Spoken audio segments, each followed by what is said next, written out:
Welcome to Beyond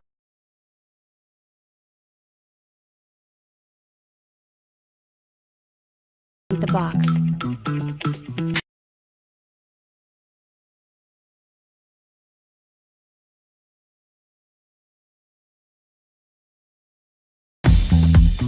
Our guests are insiders that are now out and on our side, dropping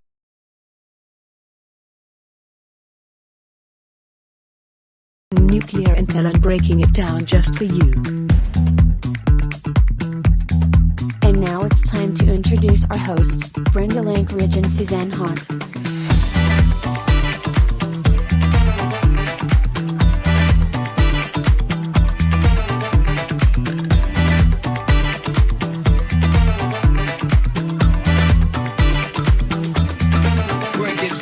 Join us and subscribe for weekly shows. Beyond the Box begins now. Let's jump in.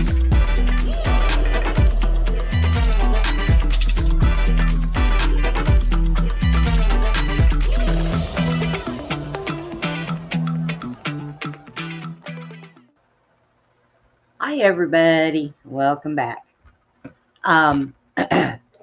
So before I go on with who's here tonight, our guest is running a little behind. It's okay.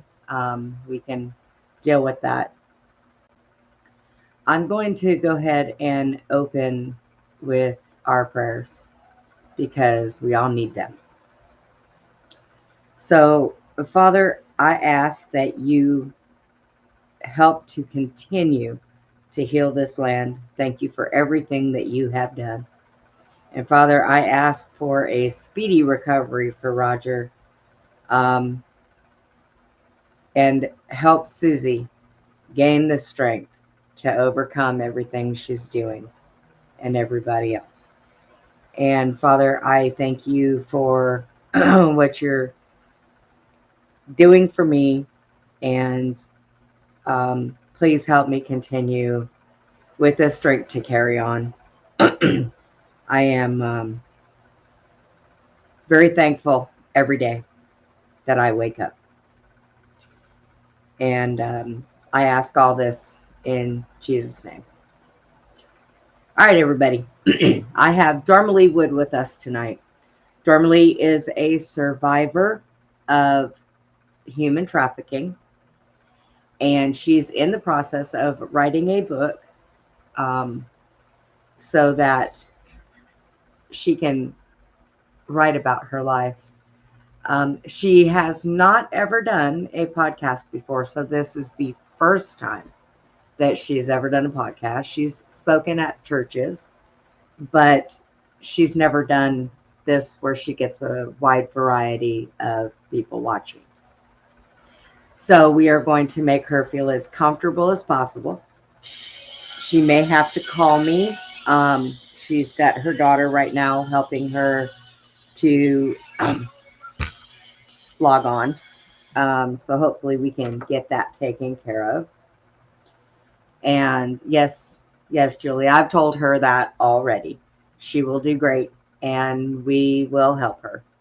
So first, let me bring out, of course, we have Dr. Gonzo Bing Bong. Hi, Tommy.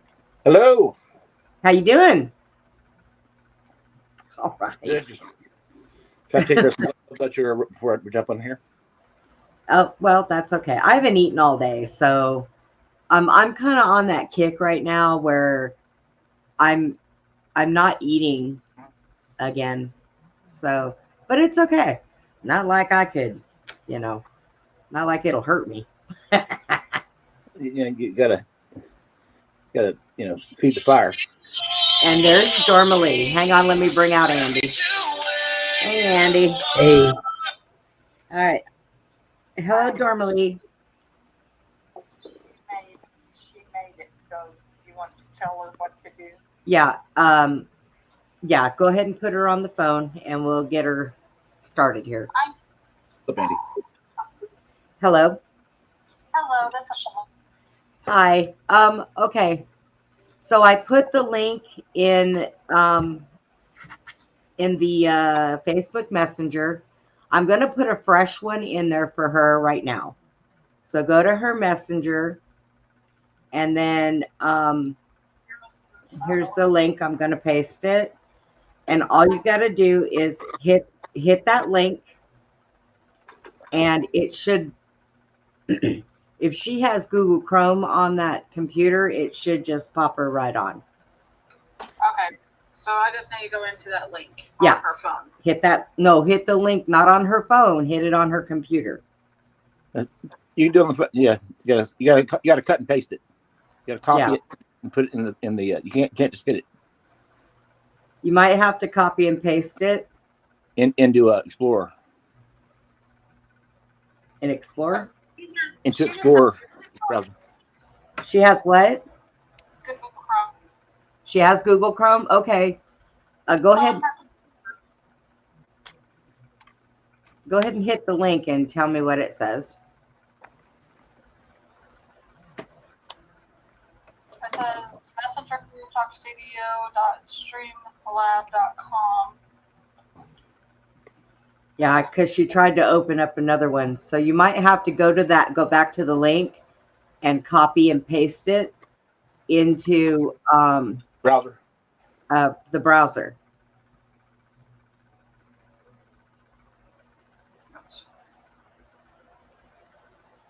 Hi, Jason, Brent, everybody. We're trying to get our guest on. So I know you guys are patient, so be patient with us. Woo woo. Songs you make. That's right.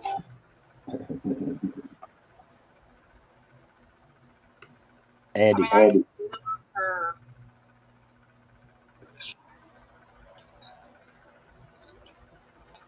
Or her Google. Unlock the screen, bring the device 3 feet of the meter of this device, turn on Bluetooth Wi-Fi.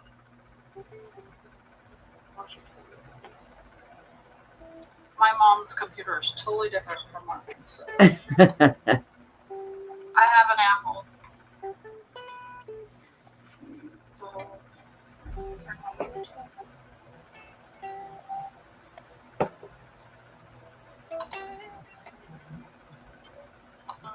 Yeah, because she's using a laptop, right? yes, I'm trying to get her. Ah. Like I said, this is not my computer, so It's all right. Oh, gotta love technology. Makes things so much easier. I know. well. 3 hours later. I'm actually going to full cybersecurity at bachelor's. I'm just not used to her computer yet. Add a device. Okay, so unlock. Bring the device within 3 feet of 1 meter of this device. Turn on Bluetooth and Wi-Fi. Scroll down from the top of the screen to open quick settings.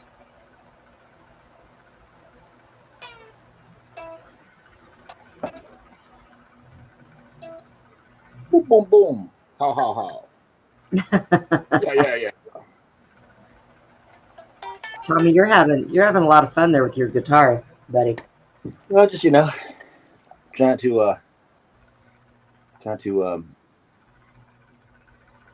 I don't know, trying to exercise my fingers. So, Andy, how are you doing? Good, you? Hi, Tommy. Hey, Andy, how you doing, buddy? All right. Good, man. You're a chatterbox tonight. I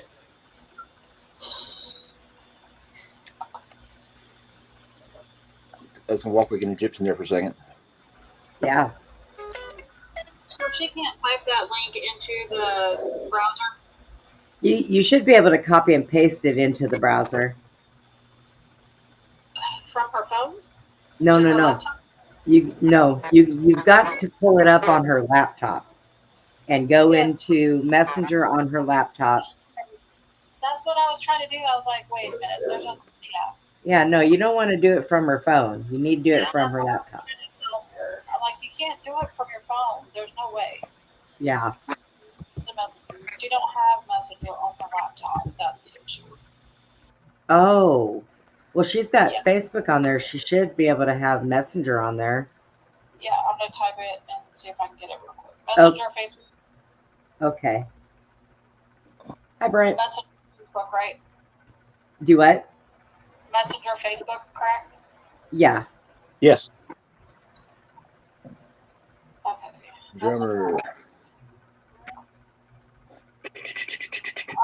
I know there's a step I'm missing here, and it's not. Yeah, no, we got to do it from her laptop with the Messenger and the link.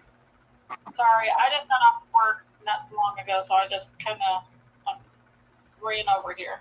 You are almost done. Click download in the top right to continue. Good.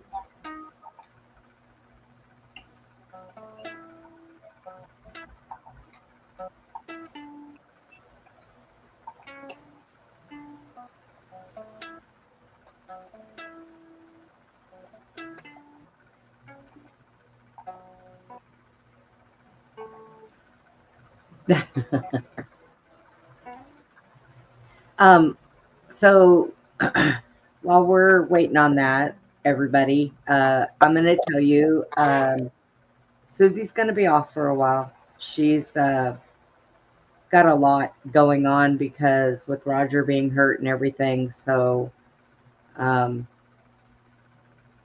going to be a little bit before she comes on. I am this weekend going to be bringing Jake in to co-host when I've got Dennis Carroll coming on this weekend, tomorrow, as a matter of fact. And then I have Demons. Abe, yeah. Dennis Carroll's our demonologist. And then I have Abe coming back to talk. I've been watching some of his shows and some of his videos, and I'm hoping he can bring up the video. He was out filming, just standing there with this camera, and this real big black shaded thing just went across his path. So, yes, Denise, please keep Susie in our prayers. She's pulling a lot right now. So, I ordered that stuff. Steve recommended some stuff to help me out that cures stage 4 cancer tumors. So I ordered that stuff. And I thank Steve for the recommendation. I've gone through and I've seen a lot of the testimonies on it, and they're all pretty good results. So I will be starting that here as soon as it gets here.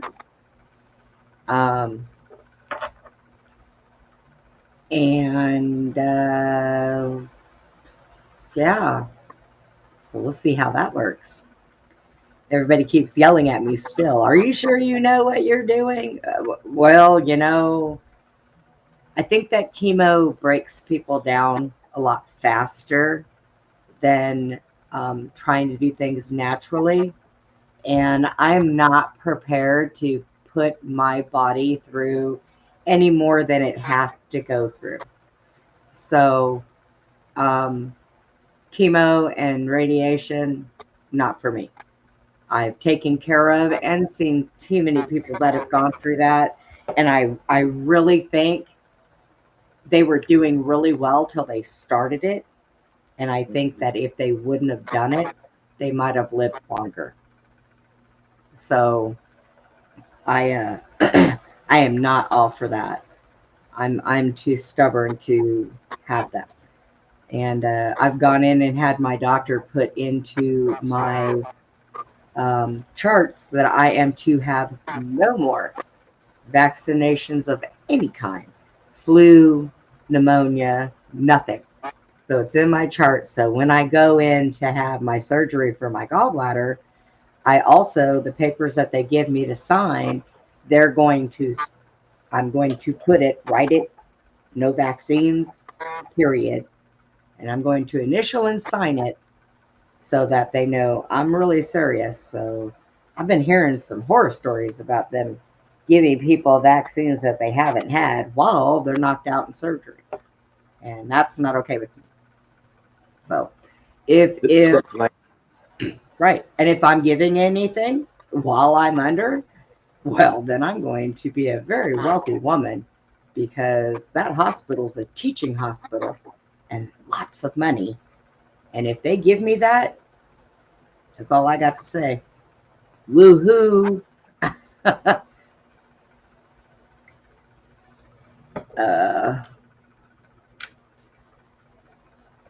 Everything's a catch-22 now. You know, you go in for healthcare, you end up getting sick. Right. You end up getting, you know, like the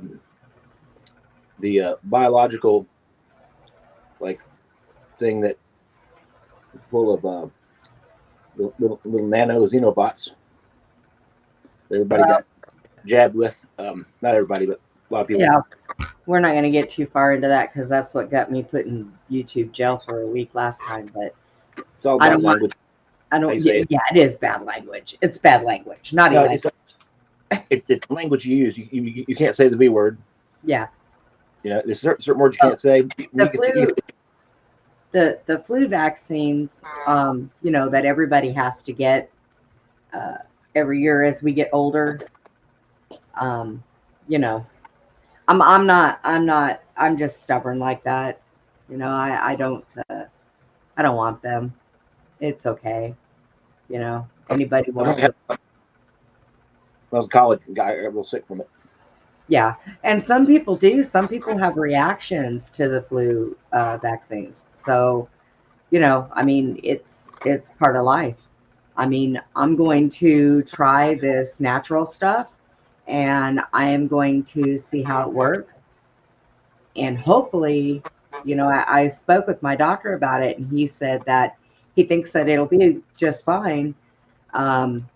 But he told me to keep an eye out, because I have allergies to stuff in the air, which can contribute to natural things. So he told me to watch my allergies and keep an eye on them and make sure that nothing gets progressively worse, which I don't think it will. I think it'll be all right. But I've been wrong before. So it's a drop in the hat, you know. What kind of airborne allergies do you have? Pollen, cedar, cotton. Some cotton I got to be careful with. Certain flowers, even though I love them, and sometimes some weeds. I have to be very careful with the, what do they call that? The lion mane stuff. Lion mushrooms? Yeah. How's that? Well, huh? You have to be careful with it?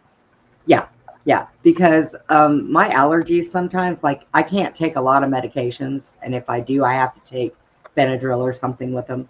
I cannot have,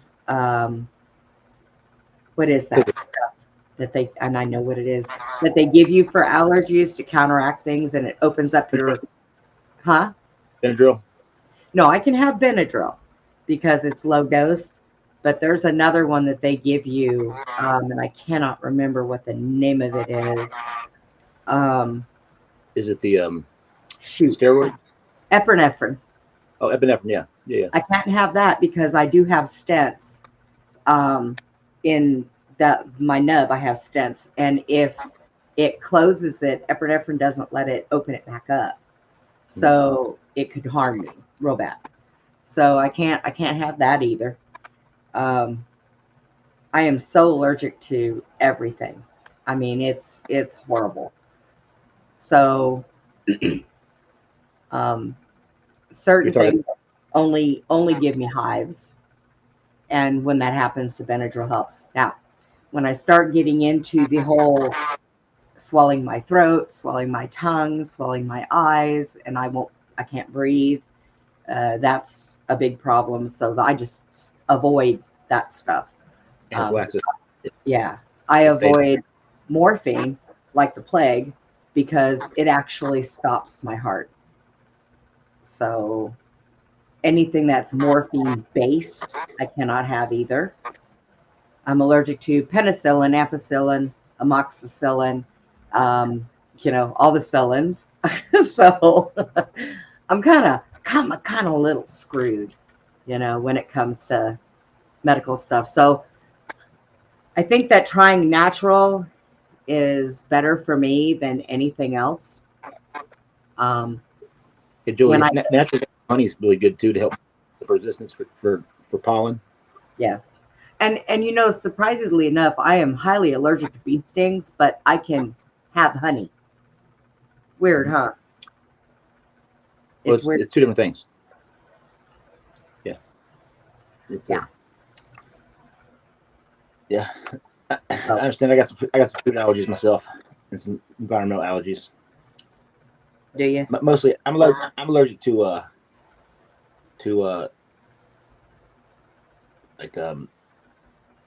cognitive dissonance. It makes me break out in hives all over,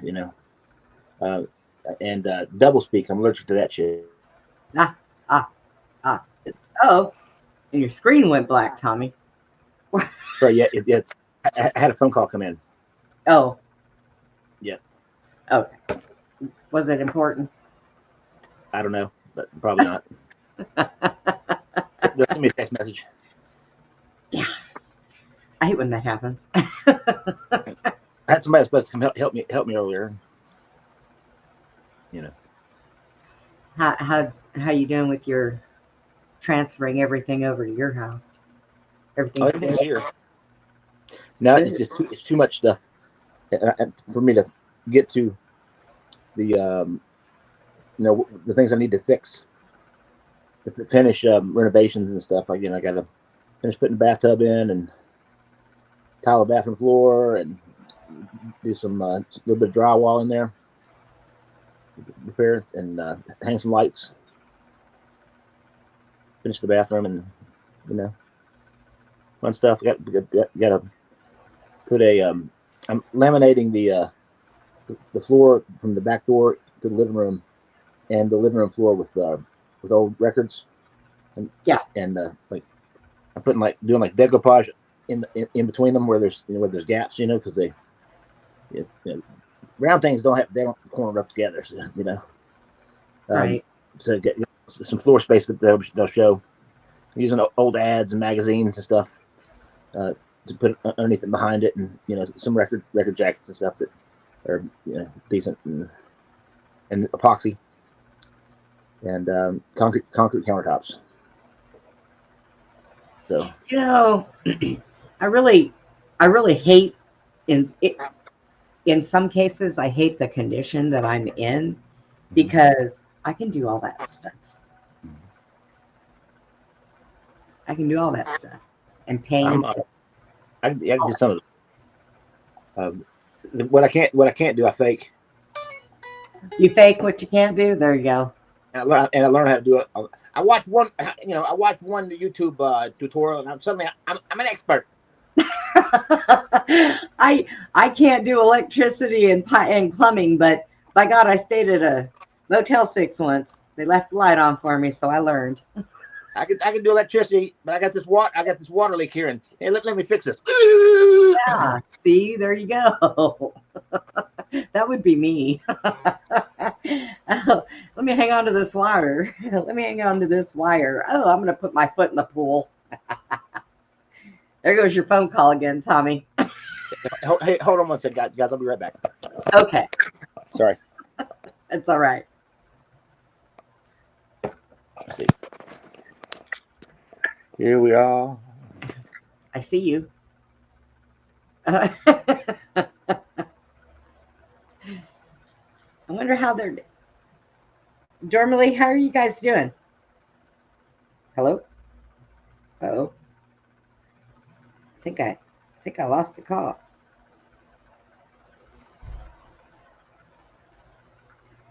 Let me see. That's what she comes up with. Wait. What?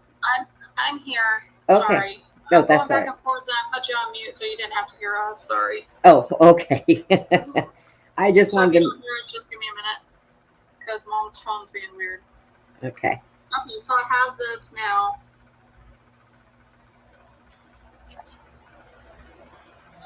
There should be a screen that pops up that says join studio.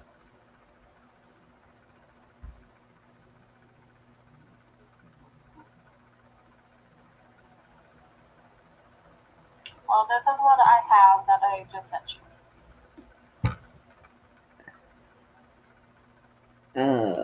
Let's see.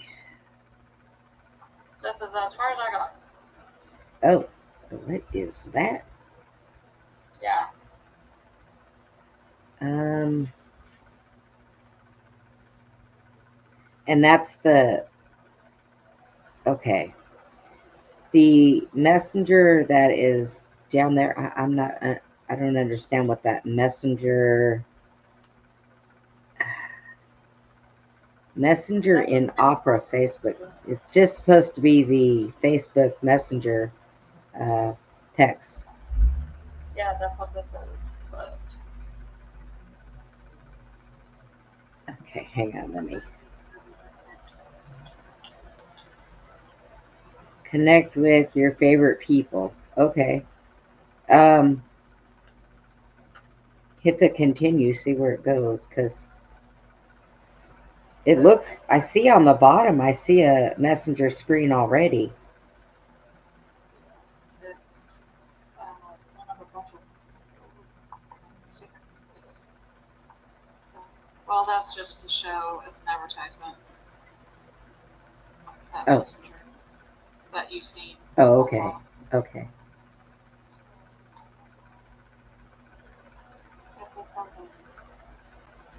It's going to this Opera setup thing. I don't know what that Opera I have is. me either. Never even heard of it. All I was trying to do was just do Facebook Messenger. Huh. But her thing is not anything like anybody else's. So I'm trying to get there. It's just Okay. getting difficult. We can get her there. Maybe. Maybe. Not, I might have to play with this later and get her. Yeah. We did earlier, and I thought that she had everything already downloaded, but for some reason it's just being silly. So, Welcome back, Tommy. I can get her on even my phone, which is easier. Like through my phone, it won't be on the laptop though. Well, I mean, if she can do it on a phone, that's okay too. Tommy does the phone, Susie does the phone, so. Okay, do you want to send the thing to my phone because her thing is just not cooperating? We can do that. Okay. Send me the phone number, and then I'll go ahead and link it to the phone. Hopefully I can do that. I should be able to. I'd rather do it that way. It's just so much easier. Okay. Okay, so let me get you. Because I had to even play with her phone to get to her messages to get you. Okay. Okay, so here is my number. Maybe.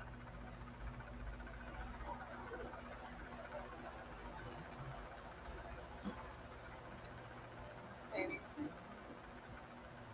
She has Android and I have Apple. Okay. Android's okay. Now Apple, I've never done. So this is gonna be fun. To me, it's a lot easier, but I'm so used to it now that. Oh, that's supposed to be 417. Sorry. Let me try that again.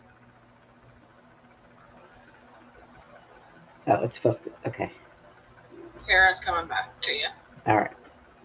Okay, so I'm going to copy this. Let me come in here.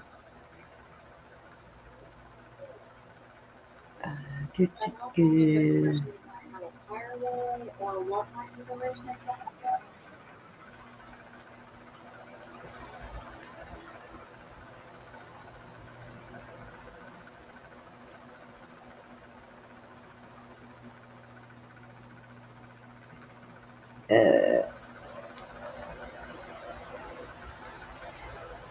Okay.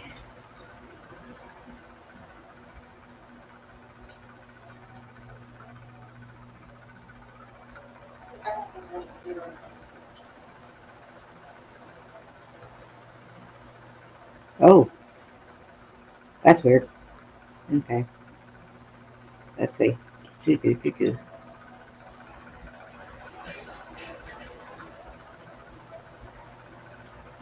Okay. All right, let me see if I got it down here in the thing. And then I'll be able to.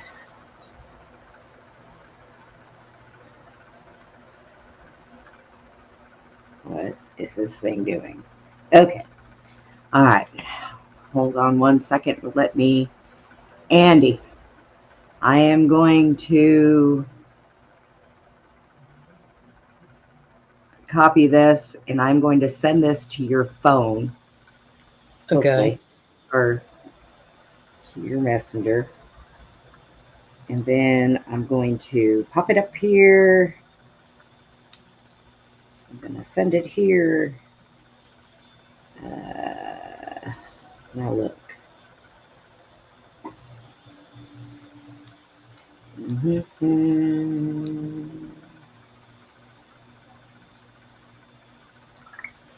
I'm going to copy it. And then I'm going to send it to you. Let's see.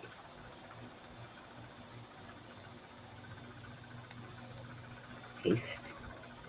All right. I copied it and pasted it to your phone. Okay. Okay. But not you. I already used your thing to do this. So I copied and pasted it to your phone.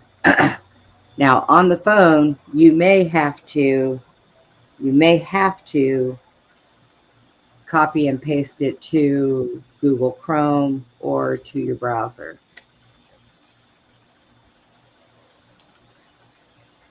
Sorry, guys. Hang in there. We almost got this. Tommy, I can't hear you.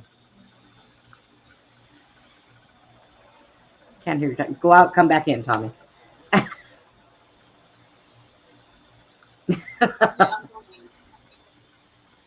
Oh, and there she is. There we got it. Okay. Okay. That's like, All right. that teacher Hang up. to use us, so Okay. you're right here. See? Okay. Hi. There we go. Hi. Okay, we got you now. Yeah. Sorry for technical difficulties. Yeah, I have them sometimes. It's okay. Let's see if we got Tommy back. All right. So, hi, Dorma. Hi, how are you? I'm hanging in there. Hanging in there. I am Yeah. too. We have Tommy, so many problems. right? Tommy, can we hear you now? Let's see. Oh, for crying out loud. Tommy, what's going on? We still can't hear you. Okay, guys, if anything can go wrong here, it's going to, so that's all right. Makes it more fun that way. So, Dormalee, would you like Yes. to tell everybody about yourself? Okay. I was raised in a Christian home, and we used to have our own gospel singing group. It was called the Wood Family. And so I didn't know too much about drugs or anything because I didn't know what it felt like or what it was. And so that's how I got taken with drugs. And I was going to secretarial school in Jefferson City, Missouri. And the lady that I was rooming from was drugging me with LSD in my food and drinks. And then when I graduated out of high school, then she made sure I was really drugged. And I still don't know how I got to the Canadian border, but I did. And I happened to rouse up, and I saw the guy that had me, and he had a turban on, so he was illegal in the country. And then after that, I don't know how, but I got over to Detroit, and when I did, then I was sold to a well-known gangsters, and I was there for a year. Gangsters, as in some of the mob. From Mafia, where? yeah. Okay. What? Yeah. Did you do you remember any of them? You know, the names of some of them. I know probably some of them are gone. Yeah. So I'd rather not say their names okay, right now. Hmm. I understand how that works. Yeah. Yeah. So, Yeah. how old were you when that whole thing started? I was 20 years old. Okay. Hmm. And by the time you um, figured out what was going on and got out of it, how old were you then? I was just 20, 21. It was Okay. about a year and a half, but it was a lot I went through. Yeah. It Do was you a year when I went to the college, and then a year with the gangster. so do you want to tell people a little bit about did you go to other countries other than them trying to get you into Canada? Did you stay here? What states were you in when this stuff was going on?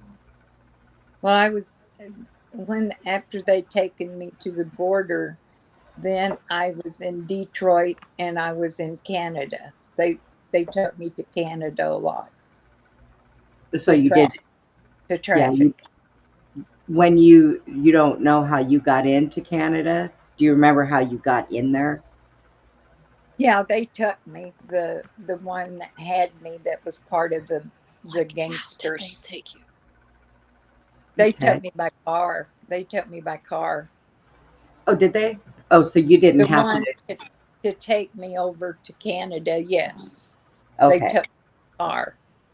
Did you ever go by way of underground at all?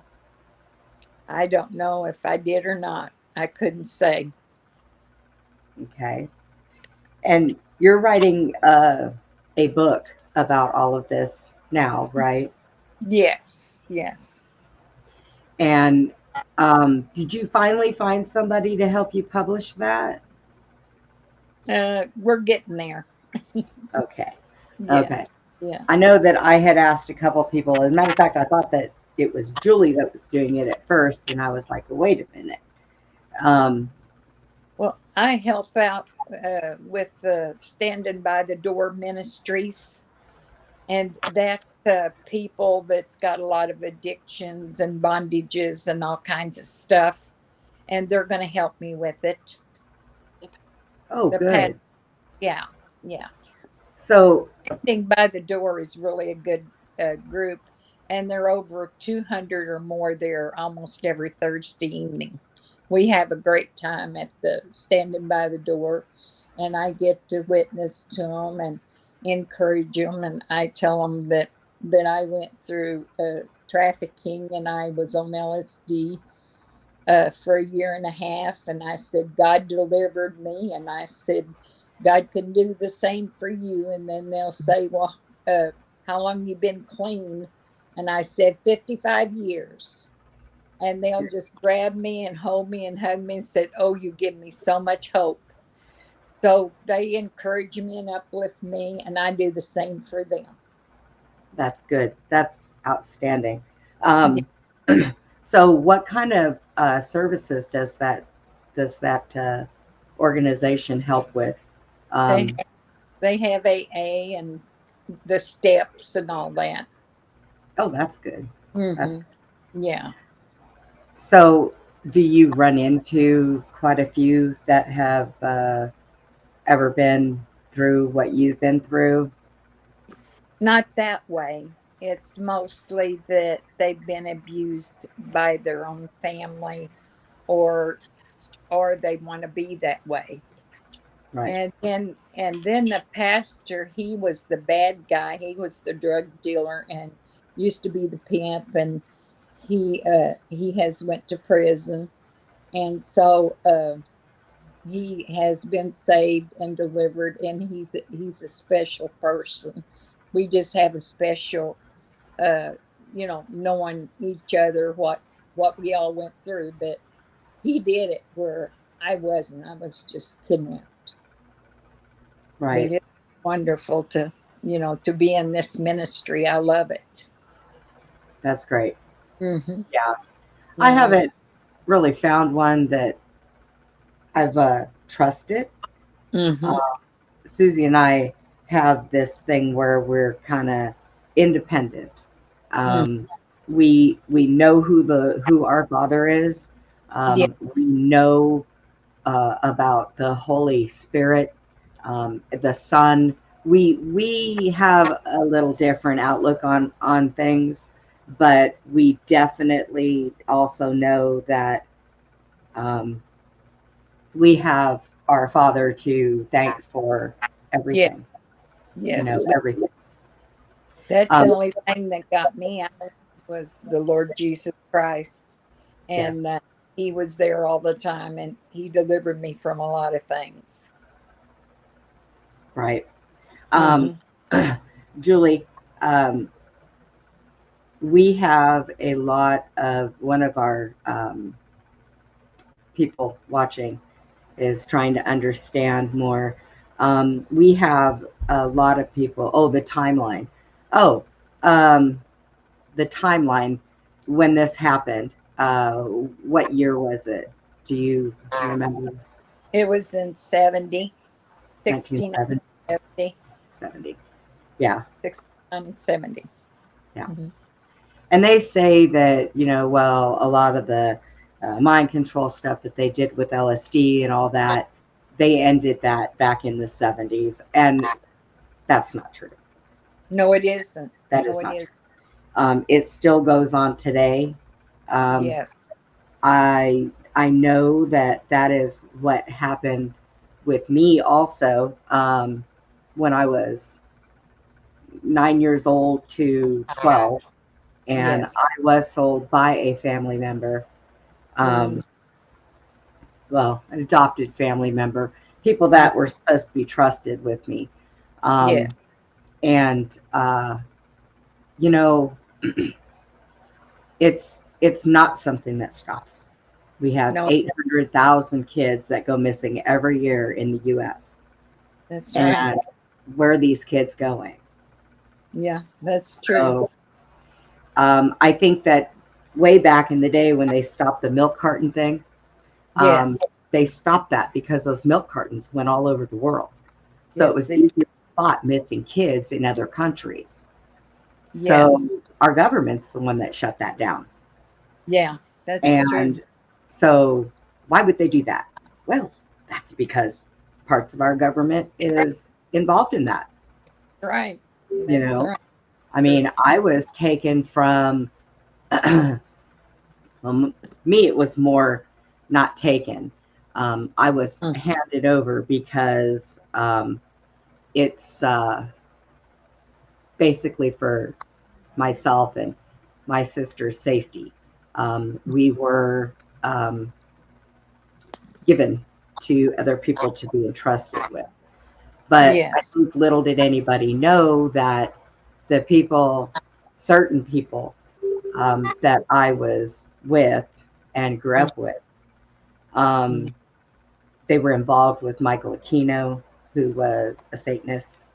Yes. Um, so somewhere down the line, I think that all of us, are connected. And I was talking with another friend of mine who does this stuff, and he said that one of the ways that they keep certain bloodlines intact is to adopt them out to other people, let them get another name, and then that bloodline circulates around where nobody's getting hurt. But at the same time, that can kind of mess the bloodline up. Oh, yes. Because it all depends on who you're crossing that bloodline with.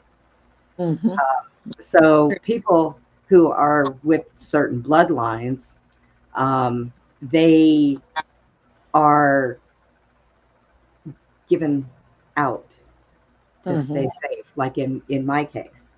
Yeah, that's true. When you think about your bloodline and you research it, like mine goes from from Kennedy's to Lincoln to Jesus to, so those bloodlines, that's what a lot of the bad people worry about, because that bad bloodline, those 13 family bloodlines that are all connected together, they don't like the bloodlines like mine or, certain people's. So it keeps you in danger. Yes. So I think, I help out with Pathways Project Coalition of the Ozarks, and that's to help with trafficking and all that. And they just had a internet sting operation with a lot of the law enforcements and different organizations, and they caught quite a few. So that was something. Okay. Just X file insert to open. Okay, Tommy's trying to get back in, and apparently it's giving him a hard time too. Now, boy, I'll tell you what. Andy, did you have any problem getting in? Nope, not one bit. Not one bit. Okay. I don't know what's going on. But if you notice, Brenda, Tommy always has a problem getting in. Yeah, every time. I think it's his internet. It messes with him. So, let's see. Yeah, and I'm going to tell you guys on this note. Yes. I really believe that right now we are headed in the right direction. Amen. All of this stuff needs to come out. I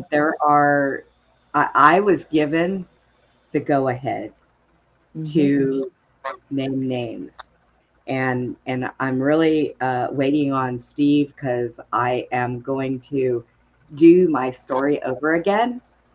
But I'm going to be allowed to speak on who was involved, what, when, and how, who my actual parents are. And I am excited to do that.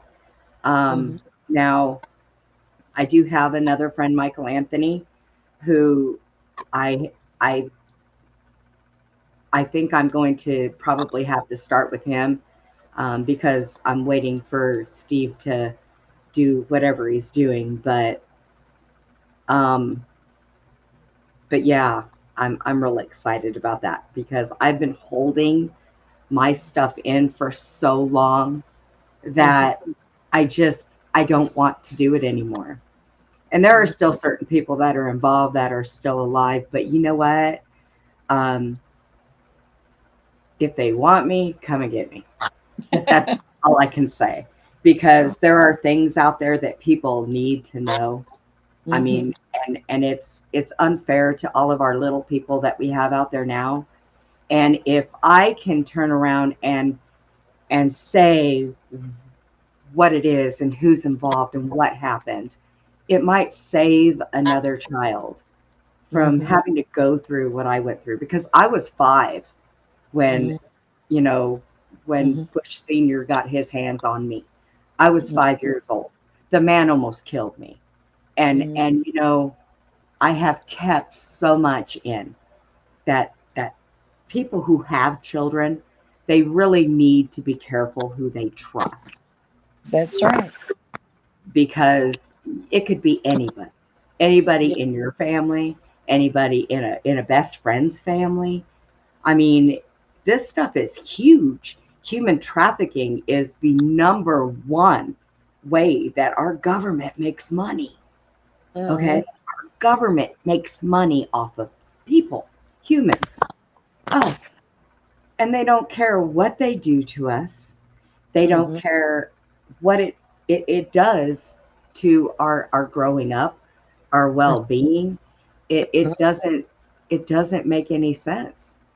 You know, why on earth are people doing this to our children? Well, they're doing it because, Money wise. yes, it's not only that, but you know, the demons in Yep. these people, they hurt God, because children are God's most precious things. That's right.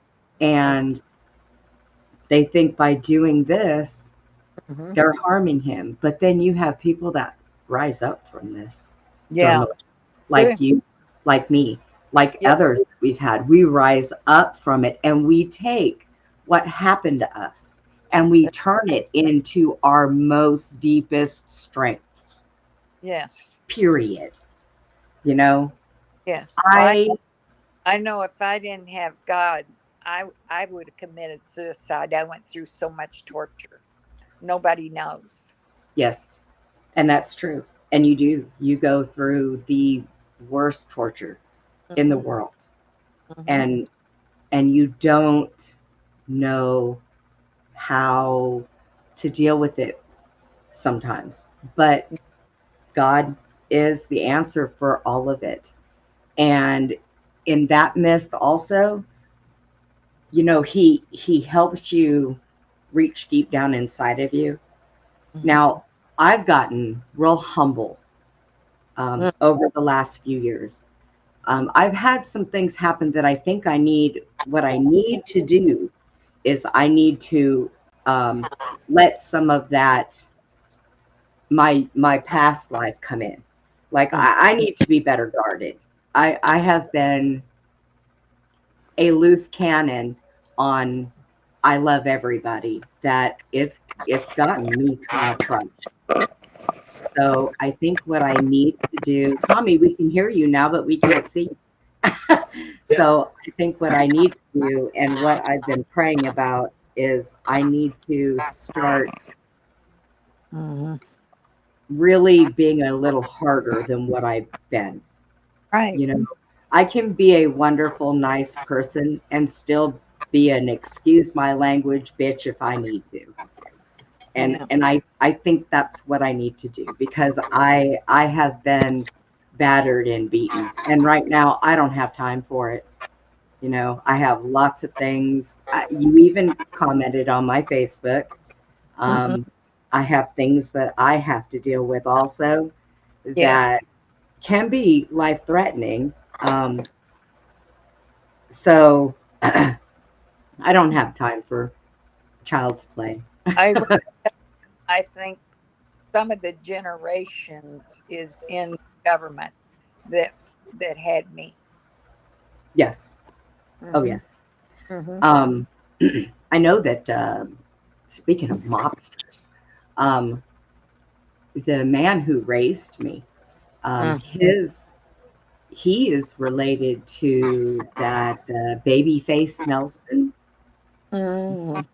So, which connects with that family that knew Elvis's family and Elvis's father and all that stuff. So there was a whole big connection there. So, I mean, things are just, it's like when you sit and you connect the dots on everything and you sit back and you think, wow, I was really involved with these people. It's kind of amazing sometimes. I always say to myself, boy, I'm surprised I'm alive. So, Yeah. but, Even the leader of the mafia, he even had the knife in my throat. And he told me if I did anything wrong to his brother, this is what I'd get. Yeah. Yeah, I had a baby with the daughter of someone that's connected to that. Where I had my life threatened. Yep. It's bad. But God's delivered me from everything, even from the hurt. He took it all away, but I know, and that's why I go out and speak about it. Yes. So where all have you? Will you tell everybody where all you spoke at? Well, I was at Gillette, Wyoming, at the university, their university, and did a presentation. And then I've spoke at a lot of different churches and health department and different places like that. And then I talk to people wherever I'm at a lot of times. That's good. When did you start your public speaking? When did you start? It was probably back in 1997, somewhere in there. Very nice. Mm-hmm. What are some of the things? Yes. So you want to tell us a little bit of your testimony and your story? Well, that's why I was telling you about all of that. And then, like I say, it's hard for people to really know what to look for. Like mine, they have different groomers, and mine was a gorilla type groomer. He was violent, and that's the way he made you listen to him and do what he said. He was very violent, and I tell you, I wouldn't want nobody to have to go through all that. That's why I'm trying to get out there and the signs about looking for some of the stuff is like if you go like to parking lots, like to shopping and stuff. If you see vans or something at the back, you've got to watch that. And if you feel like you're in trouble, you tell the people in the store that you need somebody to walk out the store with you. And they even put stuff on your windshields like newspapers or something so that you'll go and get it. And then when you do, it's got some kind of stuff on it that you'll. So it's Yeah. bad stuff. Everything is so bad. They've been using money. Yeah.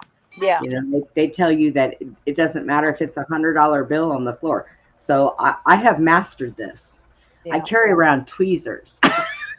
Oh, And look, if it's $100 bill, I'm going to pick it up and put it in a bag, bring it home, and wash it with water and hang it up to dry. Yeah, you know what the signs is if there's somebody that's been taken. This is it. If you see somebody with their hand up like that, that means they're needing help. And Yes. if they got their thumbs like that, that means they're caught. They can't get out. Yep. And please watch for that. Yep. And usually in stores and different stuff like that. True. Yes. So it is a big thing. You know, they're still abducting people. I worry about Tommy every time he leaves his house. I'm afraid somebody's going to nab him and abduct him. Yeah. Tommy. Yeah. I was at McDonald's. It's been quite a few years ago. And this girl was there, and I knew something was going on with her. And so I kindly went over where she was. I didn't, go right into it. And we got to talking a little bit. And I said, is there anything that I could help you with?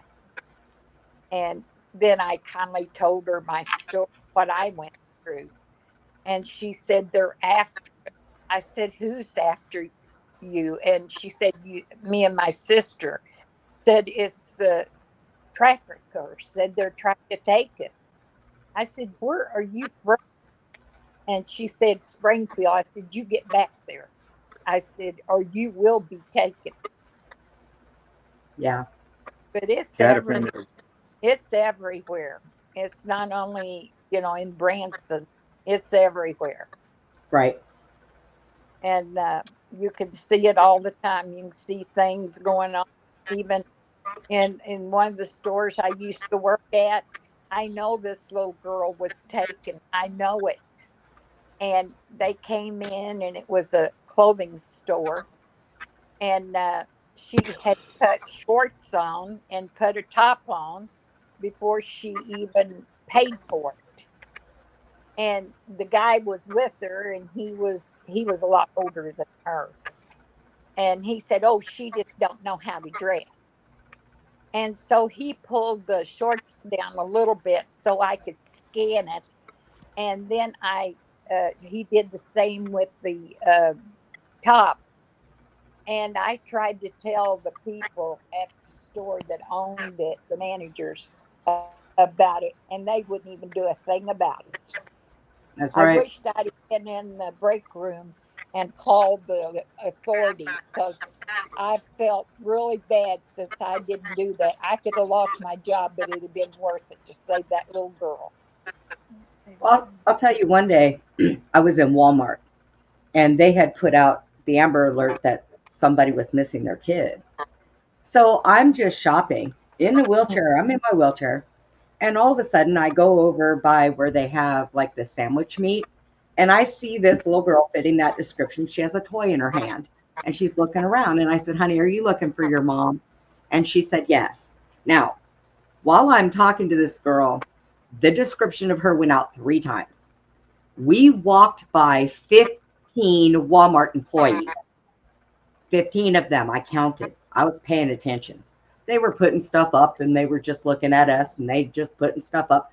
Nobody bothered to say a word to me.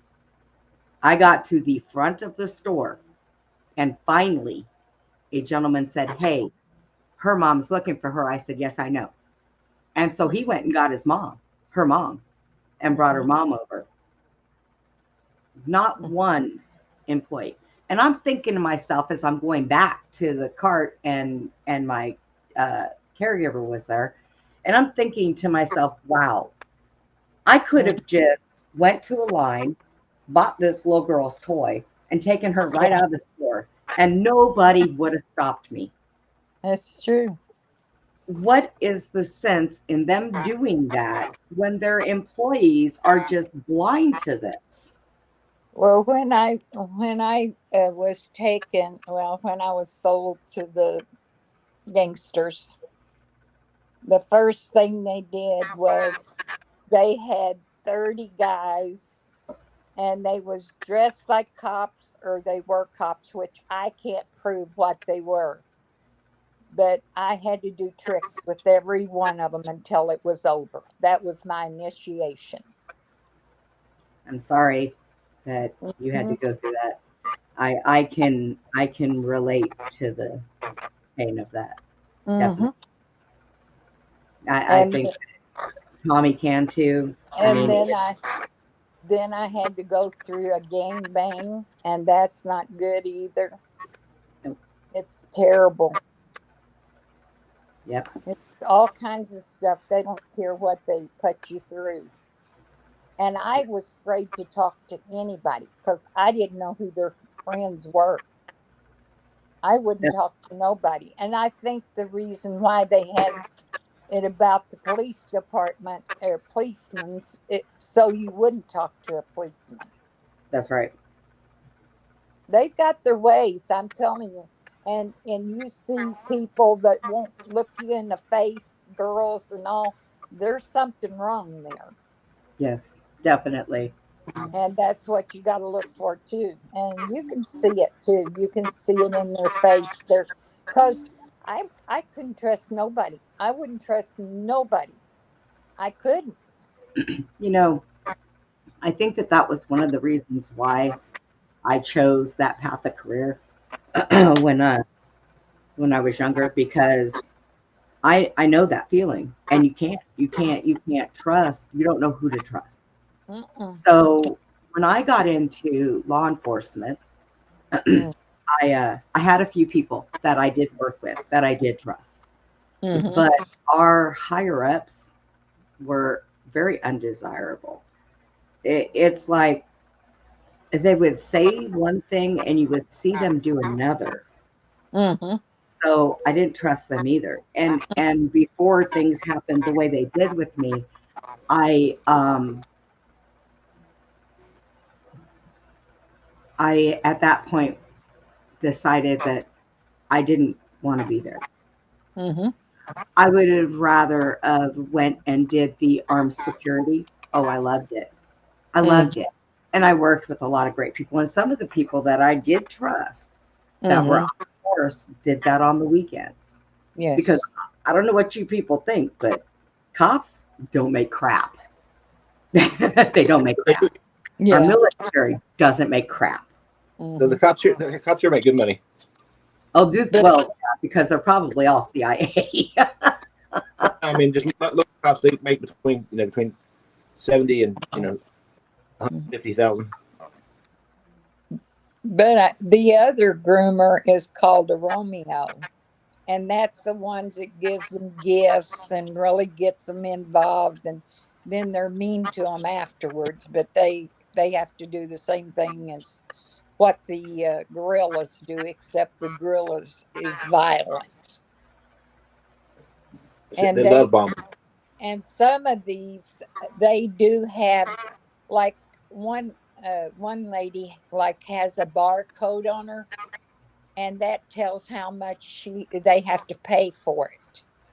And then some of them has tattoos, and their daddy's girl or property of so and so, and that's the way they do. Yes. Yeah, a lot of people ask me why I got that big tattoo on my back. And they're cover up. It's a cover Hmm. up, Yeah.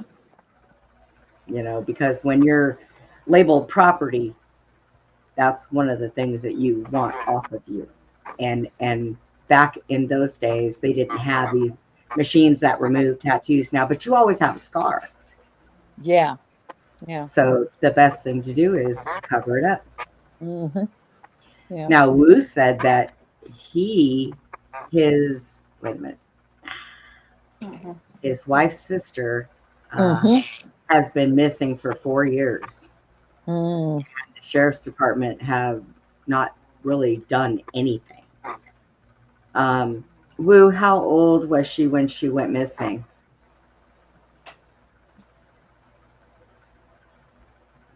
So, I mean,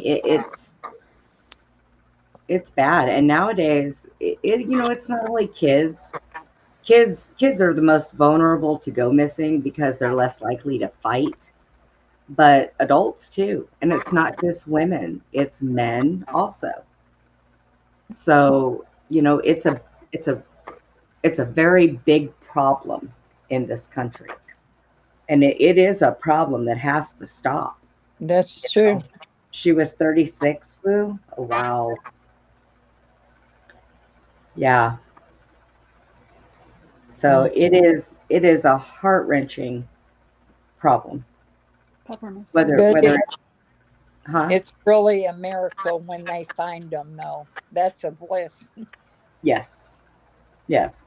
And then you've got to be patient with people on how you approach them, people that have gone through this stuff, you Yes. know?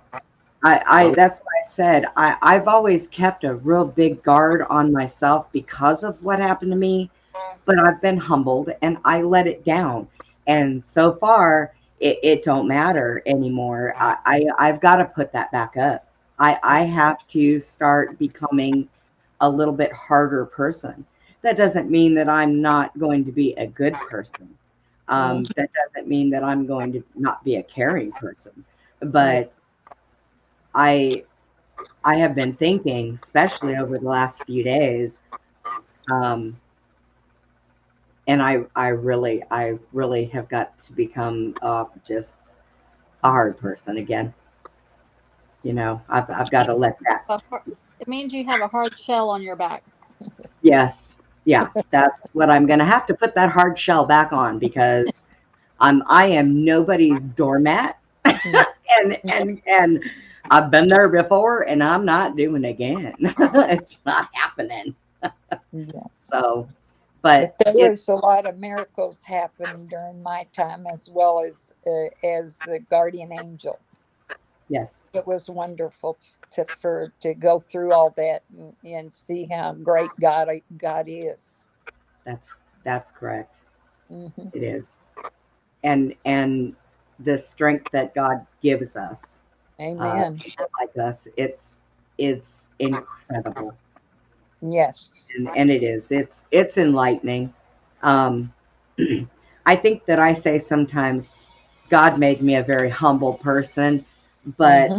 I don't think that He meant to make me humble to the point where I dropped any kind of guard that I had on me. But I did it on my own. My Yeah. bad.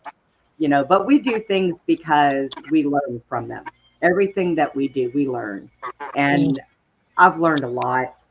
Um, and I'm one of those that I don't learn things very easily. I have to learn them the hard way. Hmm. I've got a I real don't. hard head. I don't know who Jason H is, but they said, will they at least release the name for street justice? He You put mean like that. He's from put our, this down here on the yes. messages. Yeah, I see it.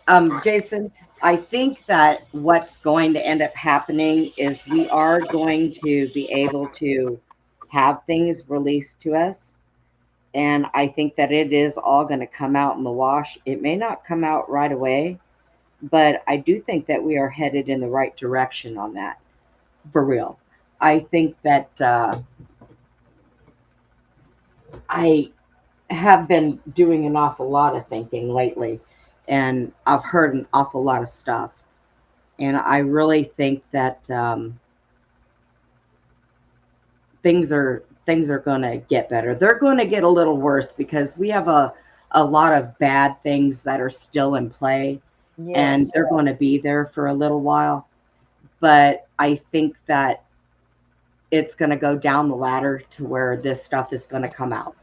And for me to be given the okay to go ahead and speak my piece and release names, Mhm. I really think that that is a big step also, because I've been told for a long time, you can talk about it, but don't mention names. Well, I received message that I can release names.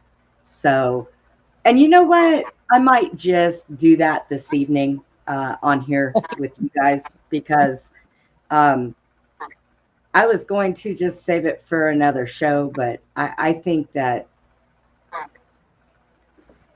here on our show, maybe that's the first place that everything needs to come out. And seeing Dormalee had the guts to come on here for the first time, she's not done a podcast with a reach, and let her story out. I think that that can be done. So I have a feeling that we're going to be on just a little bit extra longer than normal. Mhm. But I do know that Dormalee has got her daughter's phone, and I'm pretty sure after getting off of work, she wants to go home at some point. Oh, that's okay. You're fine. Okay. I actually had to go downstairs to my car and get the charger for it because I was only on Oh, 20%. yeah. You don't want the phone to die. No. So, Dormalee, is there anything else that you would like to share? Like I said, I spoke with you before, and the only thing we can't mention is the, squishy crap. Mhm. Mhm. the squishy.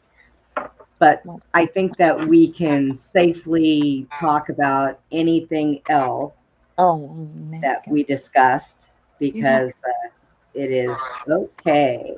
well, if you see people with dollar signs on their neck, the people that are no good, that is trafficking you'll see that, and that's who they are. Yeah. The big one. Yeah. Dollar signs is a big one. Walk If they the got other way. tattoos of dollar signs on their neck or their hand, Body or whatever. anywhere on their body. Right. But people don't realize that. You know, they just think it's a tattoo. Sometimes You know, it is. Sometimes it can be. It depends on the person. Mhm. I know that I've got, and you know, a lot of my tattoos that I have, most of them actually meant something. Like, Mhm. well, my very first one was my ex-husband, my first husband, telling me, "I forbid you to have a tattoo." You forbid me? Wait a minute. Mhm. So 30 minutes later and $50 of his money, I had a Grateful Dead dancing bear on the outside of my right leg. Forbid me what? So a lot of them, like I have a starfish on the inner side of my left leg, and I had that because an aunt of mine passed away and she used to collect starfish, you know. So I have that there. A lot of them, the ones on my wrist, they're tribal for peace and a single rose, which is love. Mhm. So a lot of mine mean something. So sometimes people do that. And a lot of people don't realize that you do that, you know? Right. Mhm. So they just go off and tattoo whatever. And I think that if it's going to be something that's on your body to stay, it should be well thought about. Mhm. Absolutely. Yeah, I tell you, it's something to go through when you have to go through it. Yes. It's really, I wouldn't wish it on nobody. I mean, it's terrible. Right. Hang And on one second, guys. Tommy, do you have any questions? I got to get Jack's attention. I need another cup of coffee because my sugar just dropped down to 43. So, I may I may have I may have missed this when I was trying to like get back in and make the software work. Um, did you mention like how old you were when you first yes, drafted? I was 20. 20. Mhm. And I had a friend in Nashville, Tennessee, that was afraid she was um, people were trying to traffic her, and it was actually through a babysitter app, Yeah. and she was looking for pick up some work, and it was a couple from Mhm. California, but then they had like a Brentwood address. So Mhm. I suggested she uh, wrap her phone in several layers of aluminum foil Mhm. with saran wrap in between it. So conductive, non-conductive, conductive, non-conductive, creates a Faraday cage around it. That way they wouldn't be able to track the GPS on the phone, and Mhm. had her go to the closest Walmart and ask Yeah. them to call the police. Mm. And that she did, and it was able to come out of a panic attack. Yeah. Um, yeah, but Hmm. it's unfortunate that it's something simple is trying to pick Mhm. up a second job, some extra weekend money. It has such peril. Um, I know I was kind of convinced to go to Mardi Gras when I was 21, Mhm. and it was part of a CIA op Mhm. to punish me for Mhm. leaving the school I was at. Mhm. Um, I was playing football there, and they started grooming me when I was 10 Mhm. for athletics, and then when I left, decided I was leaving, less than 48 hours after the press um, release went out, I was in New Orleans at Mardi Gras, and I got separated from my ride down there, and was we run into another person we went to school with, and both of them were directly affiliated with the school. One was the Mhm. student president, SGA, like vice president. And Mhm. the other one was the dean of students. And that he and I got separated from the other guy that I went down with, and And then next thing I know, I'm by myself, and Hmm.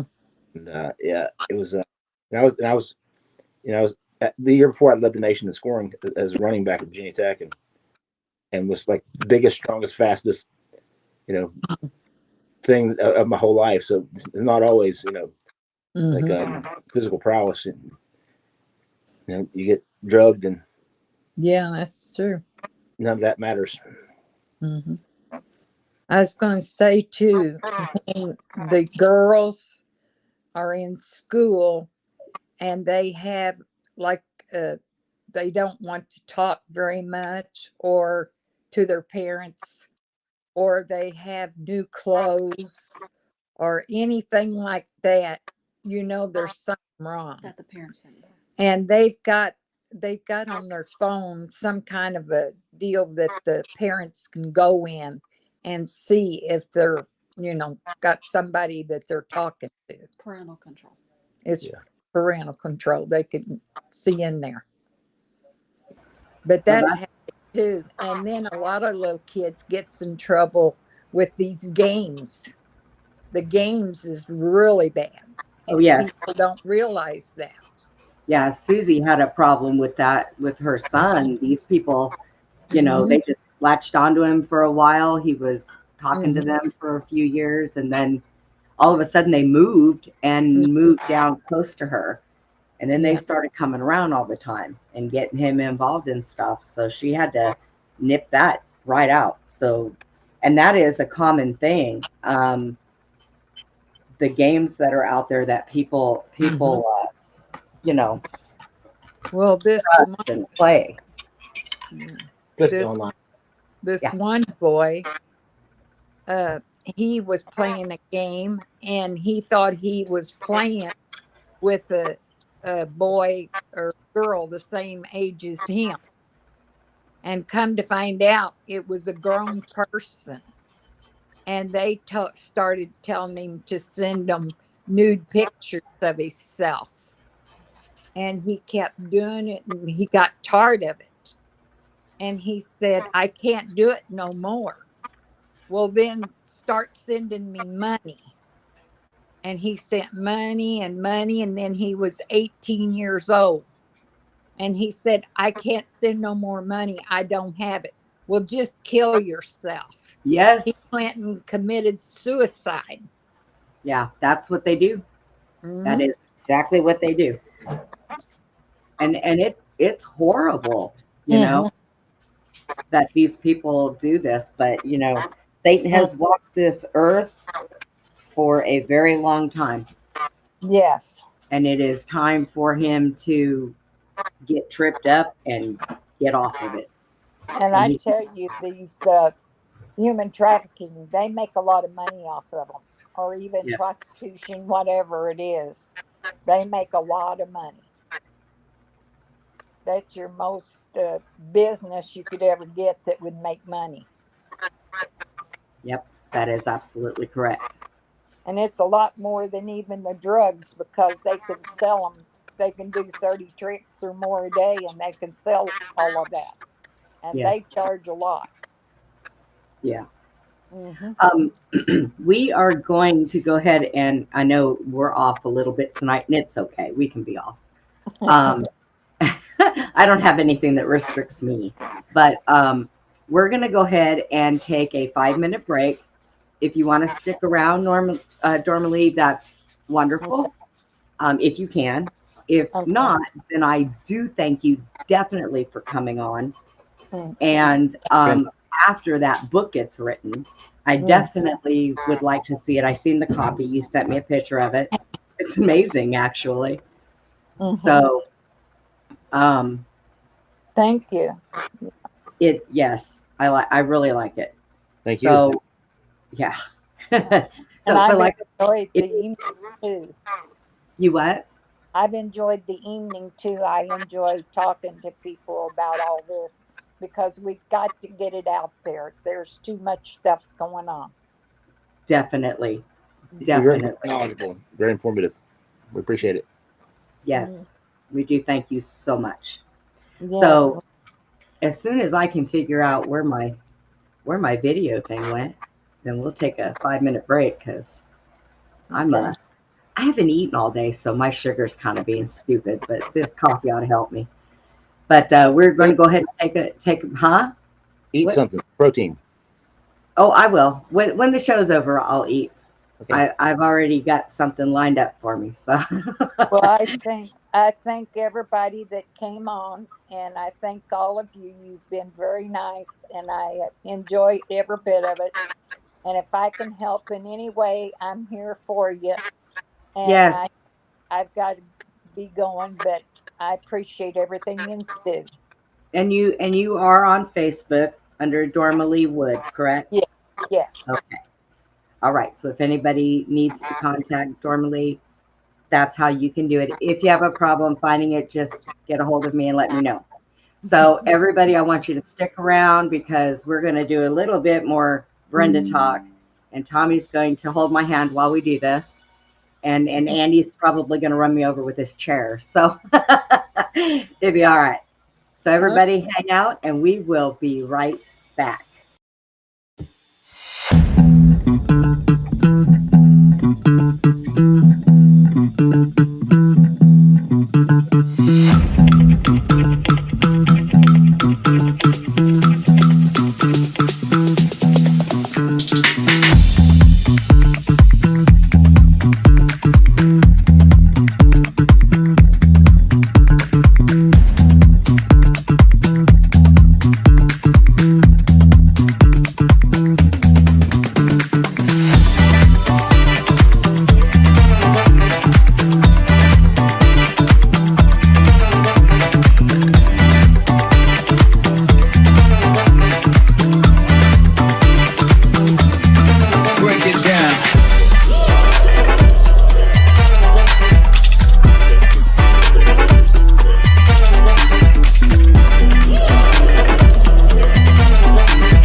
We are back.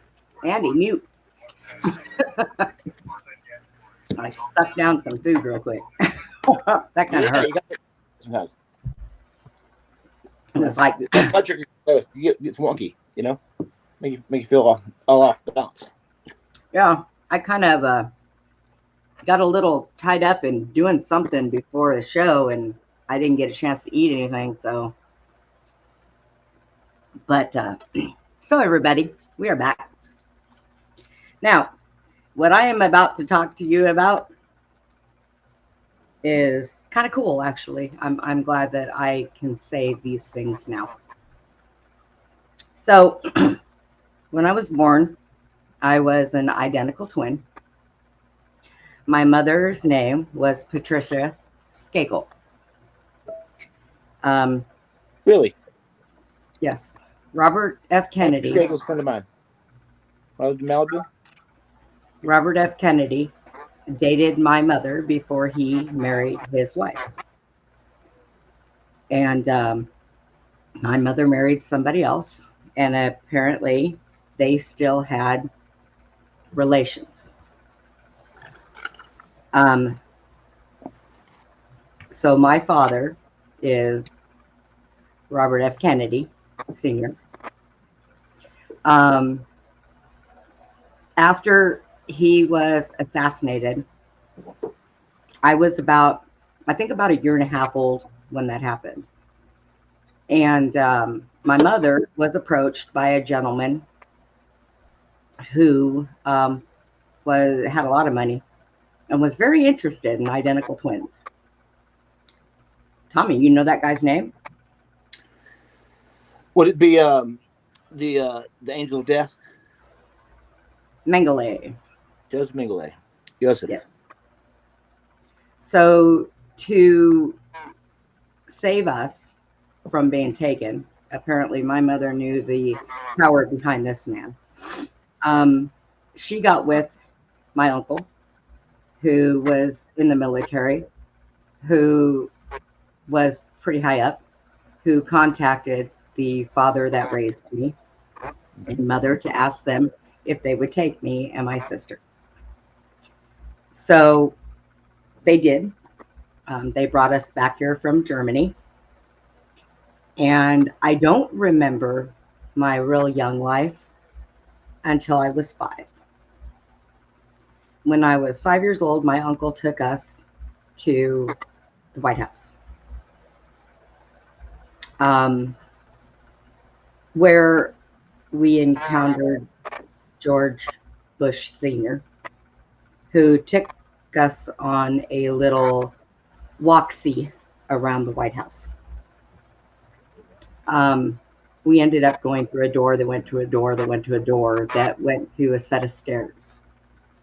So we went through these stairs and went down into these tunnels. I don't remember what happened to my sister after that.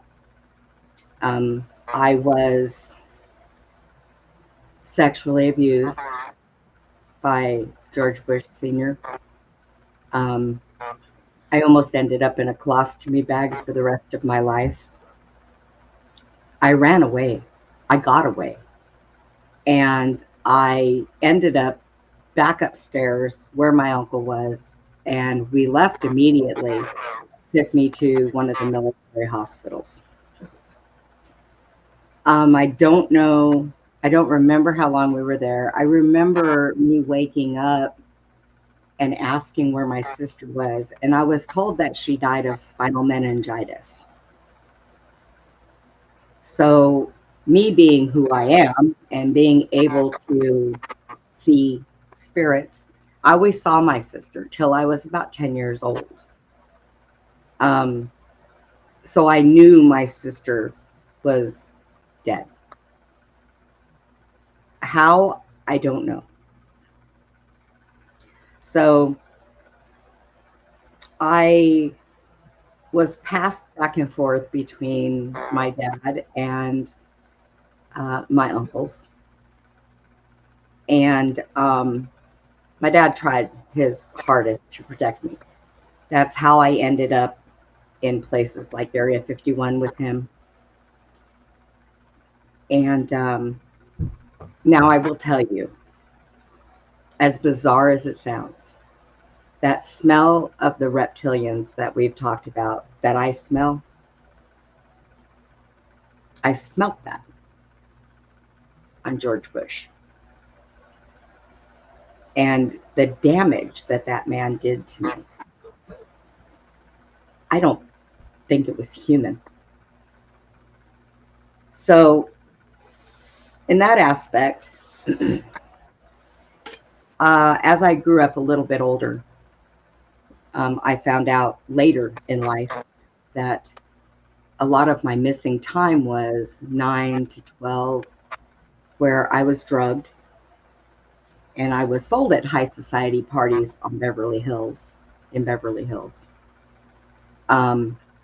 to people. I don't know who they were. I don't remember who they were.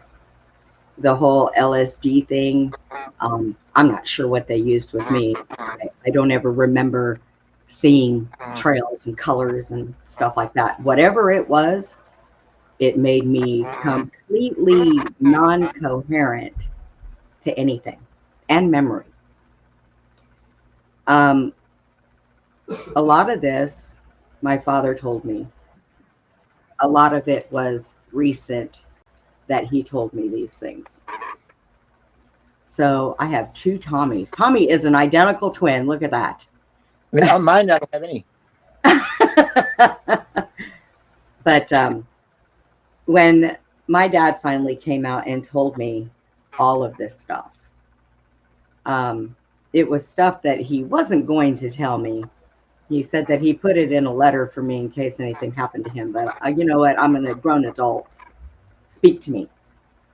So as I found this stuff out gradually, it became kind of, I had to have time to absorb it.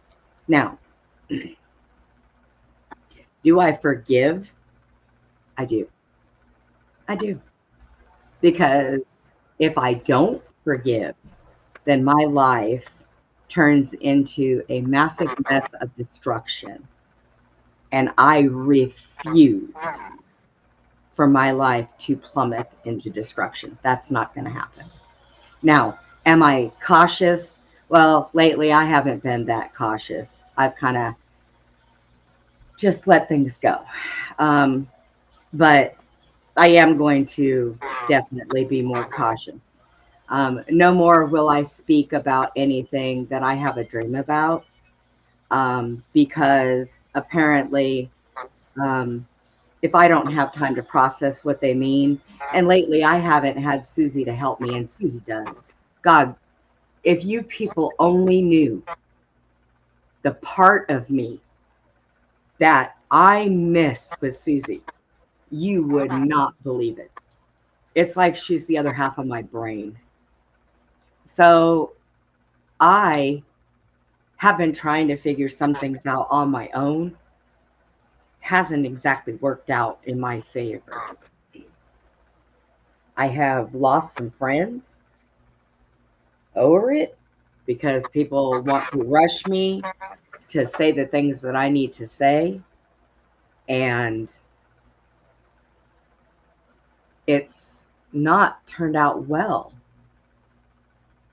Tommy has been such a good friend to me. Andy also. I recently lost my brother at the same time that I found out this stuff that we all know about. But I've been trying to keep it to me because I've not taken the understanding that everybody has something going on, that Brenda doesn't need to go cry on somebody else's shoulder. Brenda, I need to be a big girl. What's Brenda, up? you know, the trauma that you've been through, and that, you know, that that for the most part, probably haven't completely processed. You're just starting to. And, and as much as we rely on, I worked in mental health, for a decent period of time. And kind of, I never intended to do that. And I felt, compelled to try to raise awareness for mental health after a tragedy, national tragedy, and that led me down a bunch of rabbit holes. And one of them was getting hired to work for these community service boards and working with folks with mental illness and had gone through some extreme trauma. And as much as our friends are wonderful support networks for us, and part of the scenario, part of the solution, sometimes it can become so overwhelming for both, not just for the person that's processing the trauma, but also close friends and family members, which is why, like licensed mental health professionals are really can be an absolute godsend and a miracle. And sometimes it can be awful. It depends on it's like buying a used car. Sometimes you got to try a couple different ones, but it's something that the podcast is a great outlet. Working through these things and just kind of the fellowship of it is wonderful. Yes. But that's only one piece of the pie, And I think you sharing what you have tonight is huge and brave, and that's a step towards healing. Thank you. You have to have courage to go on and talk about that type of experience if it had taken place at the hand of just Joe Schmo, but it turns out to be one of the most notorious human beings of the 20th century. Yeah. And a powerful family, a crime family, and like Kathy O'Brien also had, and her daughter Kelly was taken, by Herbert Walker Bush, the old Jorge, Yeah. And that's just and I remember when I first read about that, and it wasn't even in her book. It was like somebody in the conspiracy world, like back on the internet, when you could find stuff on the internet that you can't find anymore. When there was it was the wild west of information. Right. And I remember between like some of the books that I'd been turned on to, like Behold the Pale Horse, some of those that are they got some far-fetched kind of stuff in them, but as time has passed, more and more of that stuff has been shown to be real, and to think that a president, and it's not just one; it's a whole bunch of them since then. There's and just just our elected officials in general and celebrities. There's a horrible underculture, like dark, like secret, like economy, and it's something that people they can't fathom. It's too much. It's too much for people to process, because it's it's like, who wants to think of somebody like Forrest Gump, Oh God, that or people turn on Oprah and watch it as like a proxy for their therapist, as a way to for self-discovery and growth, and it's appalling. The more that comes out. So that everybody knows, and I am going to say this. When I first found all this out, I said to myself, "Oh my God, I'm what did I say? An illegitimate child of this man." And Susie said, to me. No, you're not illegitimate. They obviously had something together, and you came from love. And I wasn't given away because nobody loved me, which, trust me, that did cross my mind. But I was given away for safety. Unfortunately, the way that this whole demonized system works, there are people who are involved that nobody realizes how far down the stake this thing goes. And it goes very far. And I've come to the conclusion that regardless of who my actual natural parents are, the people who raised me are my parents. My dad loves me, okay? And I love him. So that's what matters to me, not who I actually am. That doesn't mean anything to me. It really doesn't.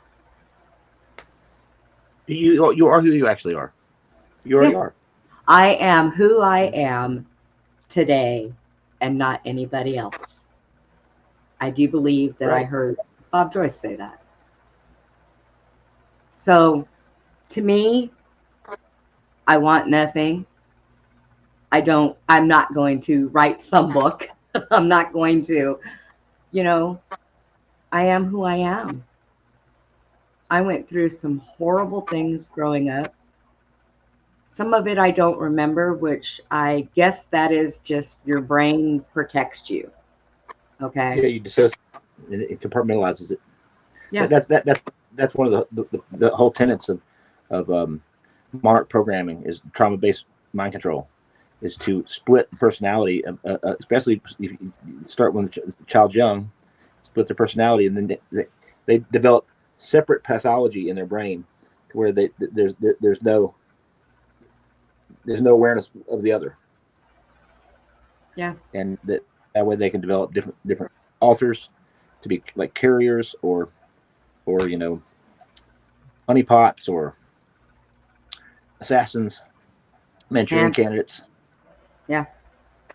Yeah. And Skagel, your mom. One of the first people I became friends with when I lived in Malibu, when I was programmed out there, was Andrew Skagel. And he's the son of the that was accused of killing Martha Moxley. That was his dad. Yeah. Andrew's really a great guy, and I think his dad was actually acquitted. He's a surfer, great big old guy. When I first moved there, everybody thought I was a cop,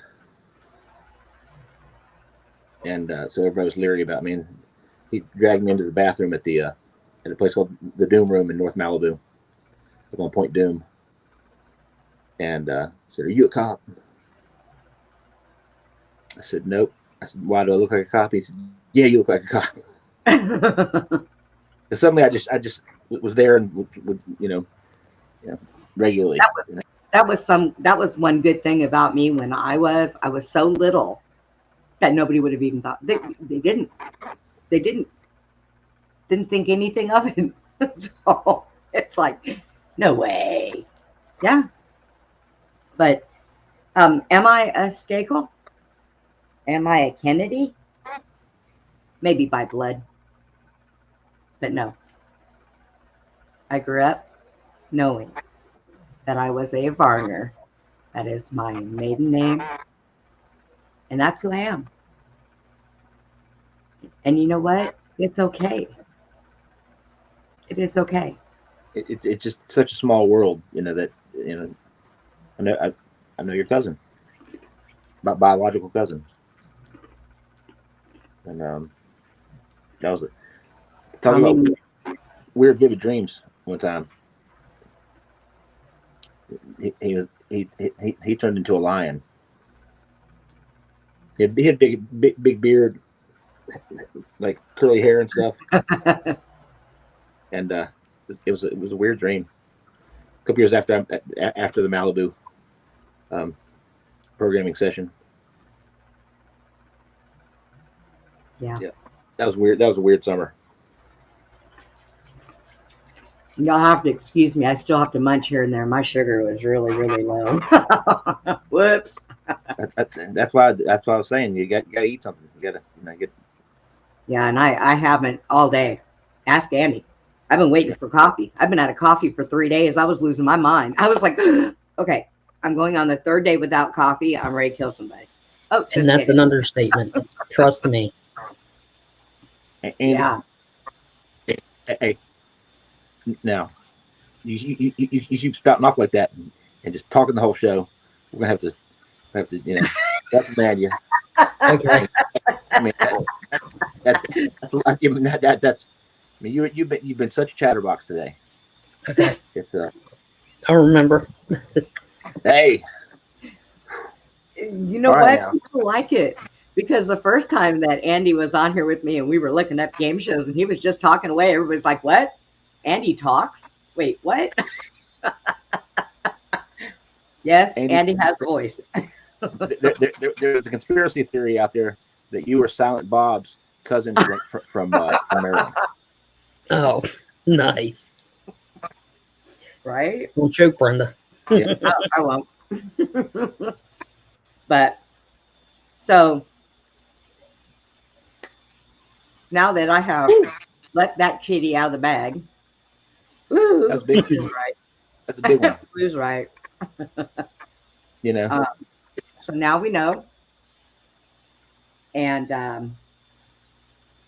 kind of feels good to let it out. Like I said, when you hold something in for so long, it can eat you up. I mean, literally. Okay. Now, I had gotten bits and pieces of this stuff before, but just in bits and pieces. It was like, okay, I'm going to give you this clue, and if you can figure this out, well, then I'll tell you yes or no. And that's all fine and well. That game's fun to play, but only for so long until you're just like, just say it. Just say it. Right. So it's laid out there, everybody. It was kind of hard for me to do this. It was really hard for me to do this without Susie. Incredible courage. But it's done. I said it. And kind of feels good. Proud of you. Thanks. It's that's something that it took a lot of courage. Well, and that inspired other people to come forward. Yeah. And it's okay now. I was told it's okay. I don't know what changed. But I was given the okay. And so I was going to wait and go on Michael Anthony's show or Steve's, one of the two, and go ahead and put it out originally. But, I was so proud of Dormalee to come on here and finally break through all the mess we had to get through.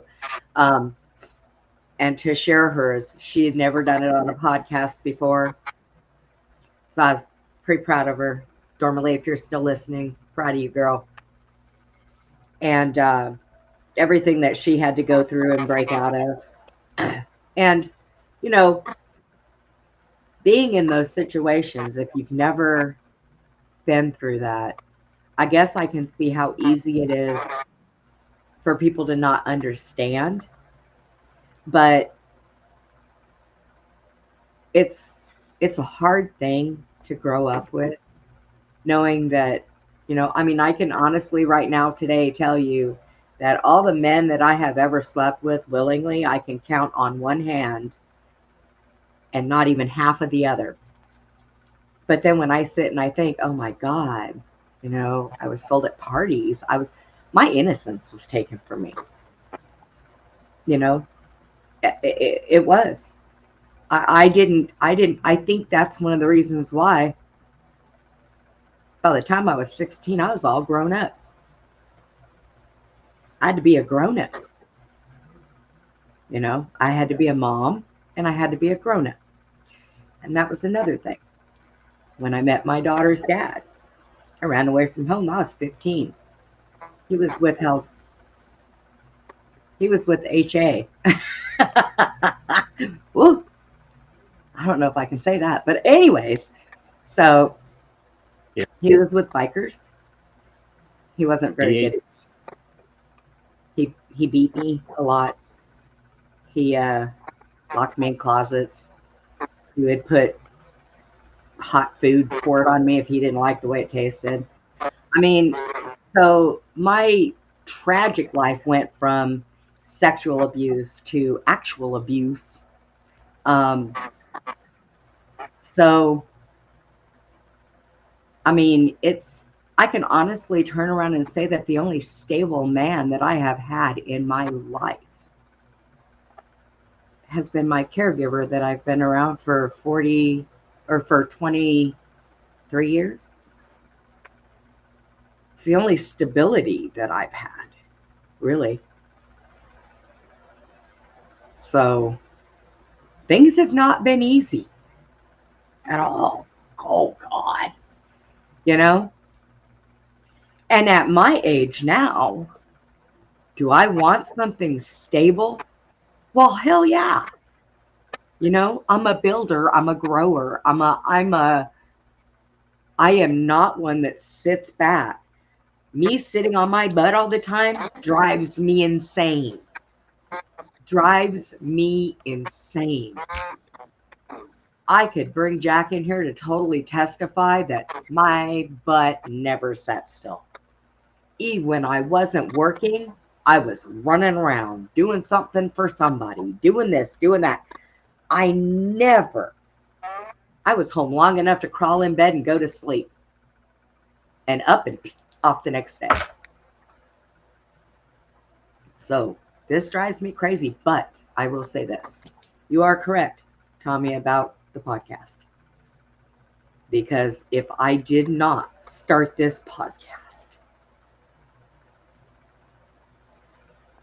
I really was thinking that I was done with my life.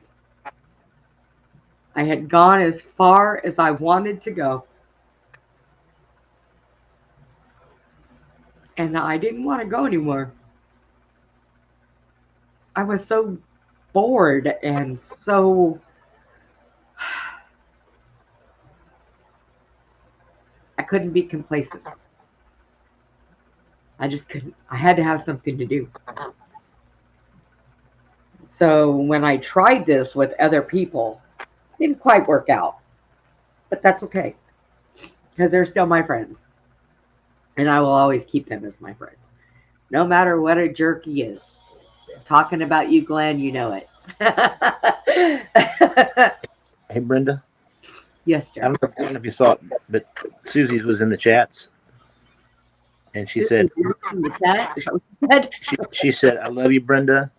This show is the best. I know it's tough to tell about the events. I'm proud of you. And, you know, I think that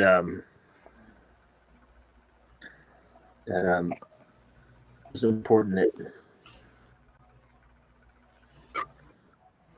Thank you, Susie. That you're part of it, you know. Yeah. And you know, it's a relief to self-preservation. Self-preservation. Yeah. Well, it's the road to healing, you know. When you take something that you held inside your whole life and you say it out loud, that vibration goes out into the universe, into the multiverse, and it dissipates in it gets absorbed a little bit at a time. Takes a little bit of the burden off, and that way it's not this secret that you've held inside, and it's something that helps the healing process. I find that myself with when I've had these grotesque realizations of things that have happened to me, like I mean, like it's hard for anybody to fathom, much less when being confronted with, the memories and then things that corroborate those things, and it's it could be completely overwhelming and cause folks to to go off the rails and but it helps explain a lot of the weird idiosyncrasies and things that there are just big question marks throughout life, certain behavioral kind of tendencies, and then like how come I can do something and be in one state of mind and then come back later and like to organize my house and not have any idea where anything is. Yeah. Because it's it's like a different person. Yeah. Yeah. And with the exception of the stuff that gets moved around about gang stalking, but Yeah. Which is that shit's real too. That's my problem in my house. Stuff that gets moved around by Hannah when she decides that she just doesn't like where I put something and she wants it somewhere else. And yeah. I have to have this conversation. And I'm so glad that nobody has a camera in my house, because when I'm having a conversation with her about where things belong in this house when I put them there, I got to look like I'm crazy. One of these days, I'm going to open up my curtains and let my neighbors walk by and see me talking to her, see what they do. Well, that's obsessive compulsive disorder, and and that comes from trauma too,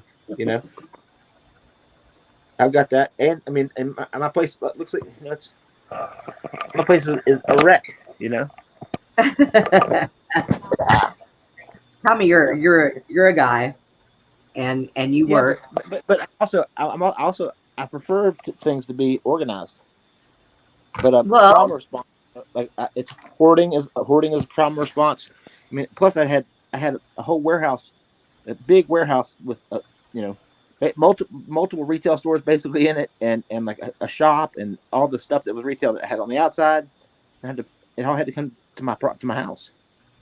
And I've gotten rid of tons of stuff, but the way I see it, Tommy, what you showed me, that is what you call an organized mess. Yeah. And that's okay, because you can find things when you need to, right? It gives me anxiety. Well, take a deep breath, sit down. I have anxiety all the time. Same.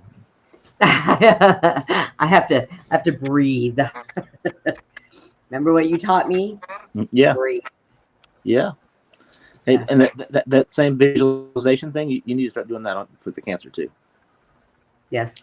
So I heard from my friend Brad, who was, I think they'd given him this like a time frame that he had left. It had spread into his bones and stuff, and then did the same kind of healing technique, and then he said when he went back to the oncologist, said most of it was gone out of his bones, and like he was getting feeling back in his hands and feet. He had neuropathy, and I got a message from him the other day. He's back at work, and it's miracle. We can facilitate those miracles, Well, I know this the big one that I have on my leg, they had cut, when they were testing it, they cut it off. And it didn't take it any time to grow back. Mm-hmm. It's not quite as big as it was what they cut from it, but it's getting there. Mm-hmm. And then there's a small one underneath it, and then one at the very top is just like skin on my arms. I've got it, the spots on my arms, At first I was like, oh, that's just because I'm getting older. Well, that's not what it is. And then I have one on my nub of all things. Yeah. But One of my friends that I wanted to have on the show at some point, my friend Rox from Canada, Mhm. she had cancer in her colon, like a bunch of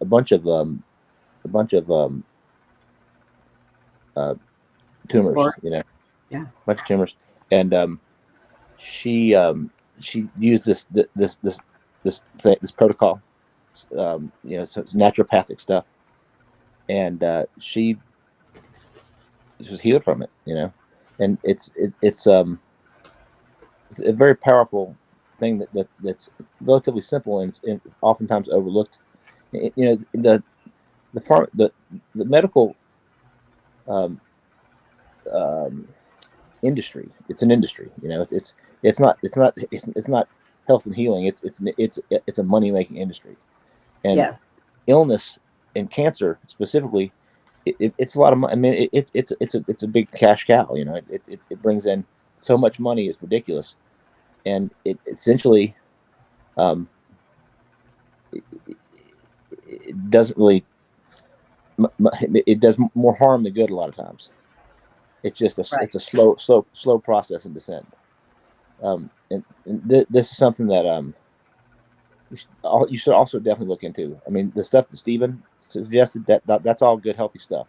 But this is something that it's like a 2-part thing, and and then and if you mix it with like DMSO, and which helps it absorb, it's really an amazing thing. Well, this stuff that Stephen told me about that I'm getting is like you make it into a tea Mhm. and you drink it. Yeah. So hopefully it tastes okay. Well, Maybe I can doctor it up or something. it's like ivermectin. That paste, I can't get it into my system. I have been I can't looking make and myself. looking. Every doctor that I have run across, every book that I have read on the ingredients, everything says that because of my blood thinners, I can't take it. Now, somebody else had just suggested I can stop my blood thinners, one of them, only one of them, and that is my the one that Coumadin? keeps my blood from clotting. Because Coumadin? I have I don't know, but I have a rare blood disease, and my rare blood disease is that my blood runs very thick. Okay, so I have to have a thinner, but I also have to have something that makes sure that it doesn't clot, because something happened to where now I'm susceptible to blood clots. And the last time I quit taking the one that keeps me from clotting, I got up and went to the bathroom. By the time I came back, I couldn't breathe and I couldn't figure out what was wrong. And both of my lungs were engulfed in blood clots. So they sent me to the hospital and they stuck this little thing in there and they mixed them all up, sucked them all out, and what have you. But so I have to be on both of those. I can stop taking one for 3 days and then try the ivermectin maybe once a month, once every other month, what have you, because and I'm still taking a chance of bleeding internally from it. Yeah, well, I was suggesting that for the cancer. It was I was just saying, like, I was trying to take it for some parasite issues and things I had with the Morgellons, and Yeah. I mean, I have to get in pill form. I had to take the paste and put it out like on like a plate and let it dry, and then put it into capsules. Well, the way Because that I think the taste of it, like, I couldn't get the chemical taste. I couldn't get past it. Has Susie ever told you how she does it?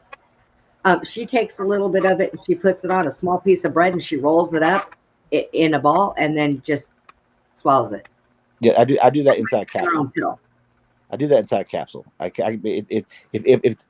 the gas is where it can get into any of my, like, when it's outgassing, Yeah. I can't do it. I mean, barely touched my tongue with it the first time I tried to take it, and it like I burped that. I had that in me for like 4 or 5 days. Right. Yeah, I just couldn't. I need to get like pill form would be way better. But They do have a pill form, but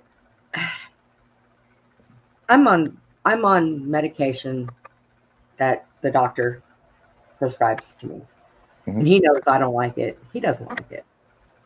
My doctor's young, and he likes homeopathic remedies. A lot of times when I find something, I take it to him. He will investigate it, look into it, check it all out, and sometimes if he thinks it's really good, he'll order it for himself. So, but he knows. He tells me out of all his patients that he has that are my age, he said there ain't no way. I do not think that you are that age, that you have too much energy. You want to do too much. He said, so he worries about me, He knows that I hate what I am taking. I don't like it. So he tries to come up with different, things. He tells me, I know you don't like those pain pills. Brenda, do you smoke weed? No, I do not. Why not? I'm like looking at him like he's crazy. I mean, it's an amazing medicine. Yes, it is. It kills cancer. Yeah. But it's also expensive, and I can't get Medicaid to cover it. Well, I mean, there's also extracts and different stuff like that. I mean, if it's that, I know people that grow it. That, I mean, I can make you some tinctures and stuff and just send it to you. Yeah. Or make you like a salve to rub on it and stuff to where it soaks in that way. But it's pretty amazing. And there's some other stuff that some plant medicine stuff I make out of things that just grow in my yard that are amazing. They're antifungal, antimicrobial, antibacterial, antibiotic properties, and especially for skin health, it's like incredible. So that's something that I need to make you some of that. That's something I'll do tomorrow. Send it down to you. It's powerful, and it's people just see it as weed. Well, it's invasive. That was another thing. There was a lotion that Steve was talking about. I think it was like a kind of like a CBD oil, something to that effect. Yeah. So I asked my doctor about it, and he told me, yes, go and get some and rub it on, every other day or so after I take a shower, that it would be okay. And I was like, okay. So I am trying to do everything that I can, because let me tell you something. This is just a hurdle. And you know what? I'm going to show you that a one-legged woman can jump a hurdle, because I'm going to beat this, and I don't care what I got to do. It's gone. I'm not going to dwell on it. I am not going to boo-hoo about it. It is something that happened, and who knows how. I can only imagine. But no, it is the least of my worries. One of my big things now, let me tell you, Tommy. So I found out that it's like $3,500 to cremate my brother. My niece came up with $2,500. So she asked me for help. So I'm like, wish you would have told me that before I spent $100 on ordering this stuff over here. But I keep telling Andy, I'm gonna go out there. We're gonna have a handicap car wash. We're gonna let the tall people that have legs wash the top of the car, and him and I are gonna hit the bottoms. That's what we're gonna do. Because I'm gonna car wash it. Then I had somebody who's seen Putin on another person's show, and I got an email from the show, and it says, no, I think it's froze up. Yeah, that's what it was. But the email says to me, "Oh my gosh, I love your dog. I will give you $500 for your dog." I was like, no. No. Do you understand that that dog is like my lifeline? Jeez. So I'm like, that's a nice gesture and all, and I'm so glad that you like him, but no, thank you. It's okay. No. And if I offering you twice as much to take him back. Yes, they probably would. This dog is spoiled.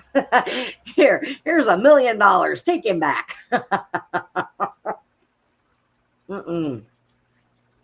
Nope, not my dog. There is no way. Wait, what'd you say, Jason? Jason said $500 for an autographed picture. Nice. Putin, you want an autographed picture? He's sleeping with his face in the pillow, snoring. Give us his Paulo approval. I know. Plus, if I turned around and sold Putin, Andy'd run me down. He'd be so mad at me. No, I'd never hear the end of it. Andy, why'd you let me sell him? I know, right? Mm-hmm. Tommy's phone either died or he's having a problem. Wow. Yeah, I was going to say. I know. It happens. I guess it's just back to me and you now. Oh my gosh, it's already 10:18. Holy crap. Yeah. I think I got thrown off because as long as we were working on getting Dormalee on here. Yeah.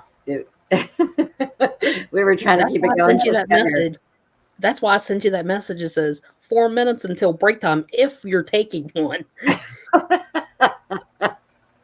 I did need to take one, but only to shove some stuff in my mouth because I did. I got up today and I didn't eat all day, and it's like and Jack did go to the store and get my cottage cheese and my fruit. So I will be living off of that for a little while, possibly some salad.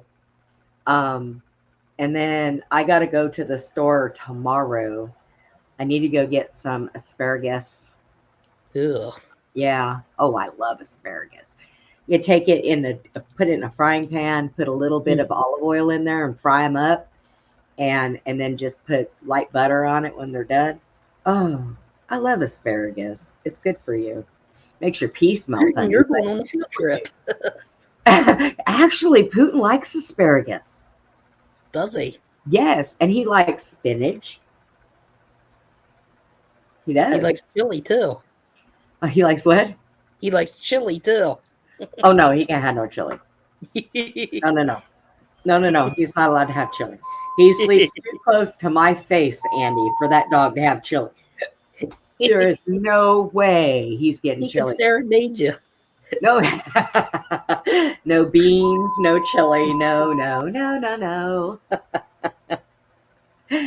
Just, but yeah, we've been going for 2 hours, 20 minutes.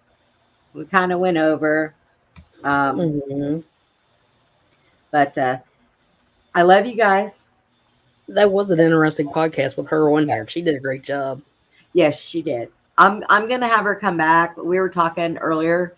Once her book is done, so we can come have her promote the book. Cool. Yeah. So that'll be good. But she's working on it. It's a work in progress. I mean, sometimes people don't realize that when we have to walk down memory lane to relive this stuff, some of us may not act like it hurts us, but deep down inside, we are cringing.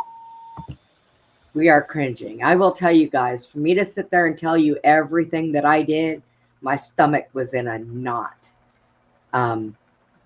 Big time. There, did you see what Norma just wrote? She said start writing your book.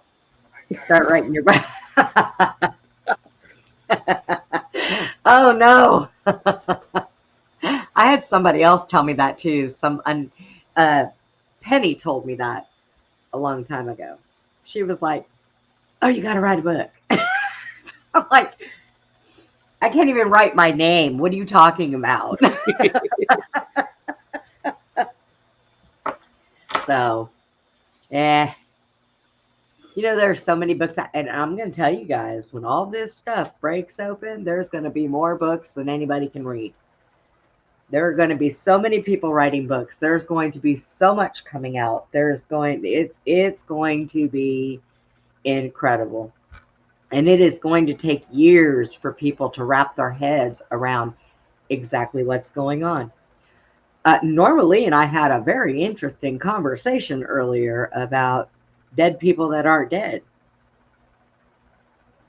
Very interesting conversation. Nice. So, yeah, it was great.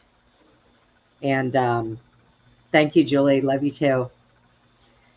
But so this is one of my first steps. I took baby steps for a little while. When I did Rob's show, I kind of said things, but I didn't use any names, and I didn't say anything that I wasn't supposed to say. Mm-hmm. But a lot of this stuff has to come out. There are more kids out there like me, more people like Dormalee. Dormalee has been through things, and her stuff was in a later year, so they're still grabbing women. Oh yeah. And children. So I guess until this stops, everybody can just fight that good fight. People out there, make sure that my daughter used to get mad at me when she was little, and I put that little thing that goes on your wrist that goes on theirs. She used to call it a leash. Oh yeah. But I'm sorry. I kept my child with me. There was no tugging. That's just safety measures. Those things were real popular in the 90s. Right. Yeah. Late 80s, early 90s. Yep. Well, that's when I had mine. What, 84, 85? So, yeah. Yep. Yeah, Normie, you're right. Most people don't know that this stuff is happening, but everybody needs to know. Mm-hmm. Children's lives are being ruined. Women and adults' lives are being ruined by this stuff, and nobody cares. They don't care. Our government doesn't care. Hey, they're the ones involved in it. Who cares? They don't care. Mm-mm. So, but it's happening, and if it's not people that are human trafficking, you've got serial killers, and they're running around doing whatever they want, and they all belong to the same organization. They just spread themselves out a little bit more. Right. So, I mean, this stuff is just an ongoing thing. And like Susie said, she thinks that the rapture is to pull all of these disgusting bad people off of this planet and leave it to people that want to live in love and harmony and just live lives, So, but on that note, everybody, tomorrow night we have Dennis Carroll with us. And I think, I'm not sure, I think we're going to be talking about vampires. I do believe that's what it is. And Sunday night, I'm having a show Sunday night, and Abe will be coming back on Sunday night. Sunday night, I'm going to bring Jake in to help us to co-host. Hopefully he'll be feeling good. So, and Tommy, well, I'll tell you what, I don't need to get him a computer or fix his phone. Get him a new phone. Maybe I need to get him a new phone. Need to get him a big leash too. Get him a big leash. Come on, Tommy. Internet leash. Yeah, an internet leash. There you go. Is there such thing? Ooh, there you go. You can make one. Oh, that might be it. We can make one. That would work. So, but yeah, so that's the lineup for this weekend. I will let you guys know if I'm going to be doing any other podcast anywhere. I know I've got one that Michael Anthony would like to set up with me. So, and I love him. I'm going to bring him back probably at some point within the next couple of weeks. Boy, he has he has been lit. He's been lit. He's on my Facebook and some of his posts. I just love him. I talked to him the other day. Oh my God, it must have been 4:30 in the morning, 5 o'clock in the morning. And he's on the phone talking to me. And he walks in the house and goes, "Oh, hello." And he goes, "Oh, my wife woke up and I walked into the house and there's coffee." I said, "Awesome." So when I get off the phone, I said, "Well, tell your wife thank you for letting us sit on the phone and talk about crazy stuff." And he just laughed. Nice. Yeah. I give her big kudos because that man is just a wealth of information inside of his head about a lot of things, and he just lets it go. And she's got to be a good woman, and he's pretty happy. So that is absolutely awesome. And she loans him out to sit and talk with people about crazy things that she says crazy things. So, nice. But anyway, so we are going to go ahead and get out of here. And I've got some cottage cheese with some peaches on it waiting for me. So I've got to eat those. But we will see you tomorrow. And like always, guys, love you. Thank you. Thank you for letting me share everything with you today. And you all, please be kind to one another. Have a good night.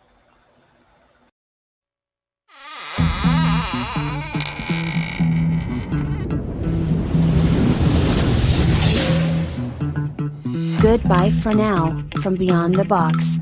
Please join us again for Beyond the Box, Friday and Saturday evenings, from 9 p.m. to 11 p.m. Central, 10 p.m. to midnight Eastern. Join us for more intel bombs from our extraordinary guests.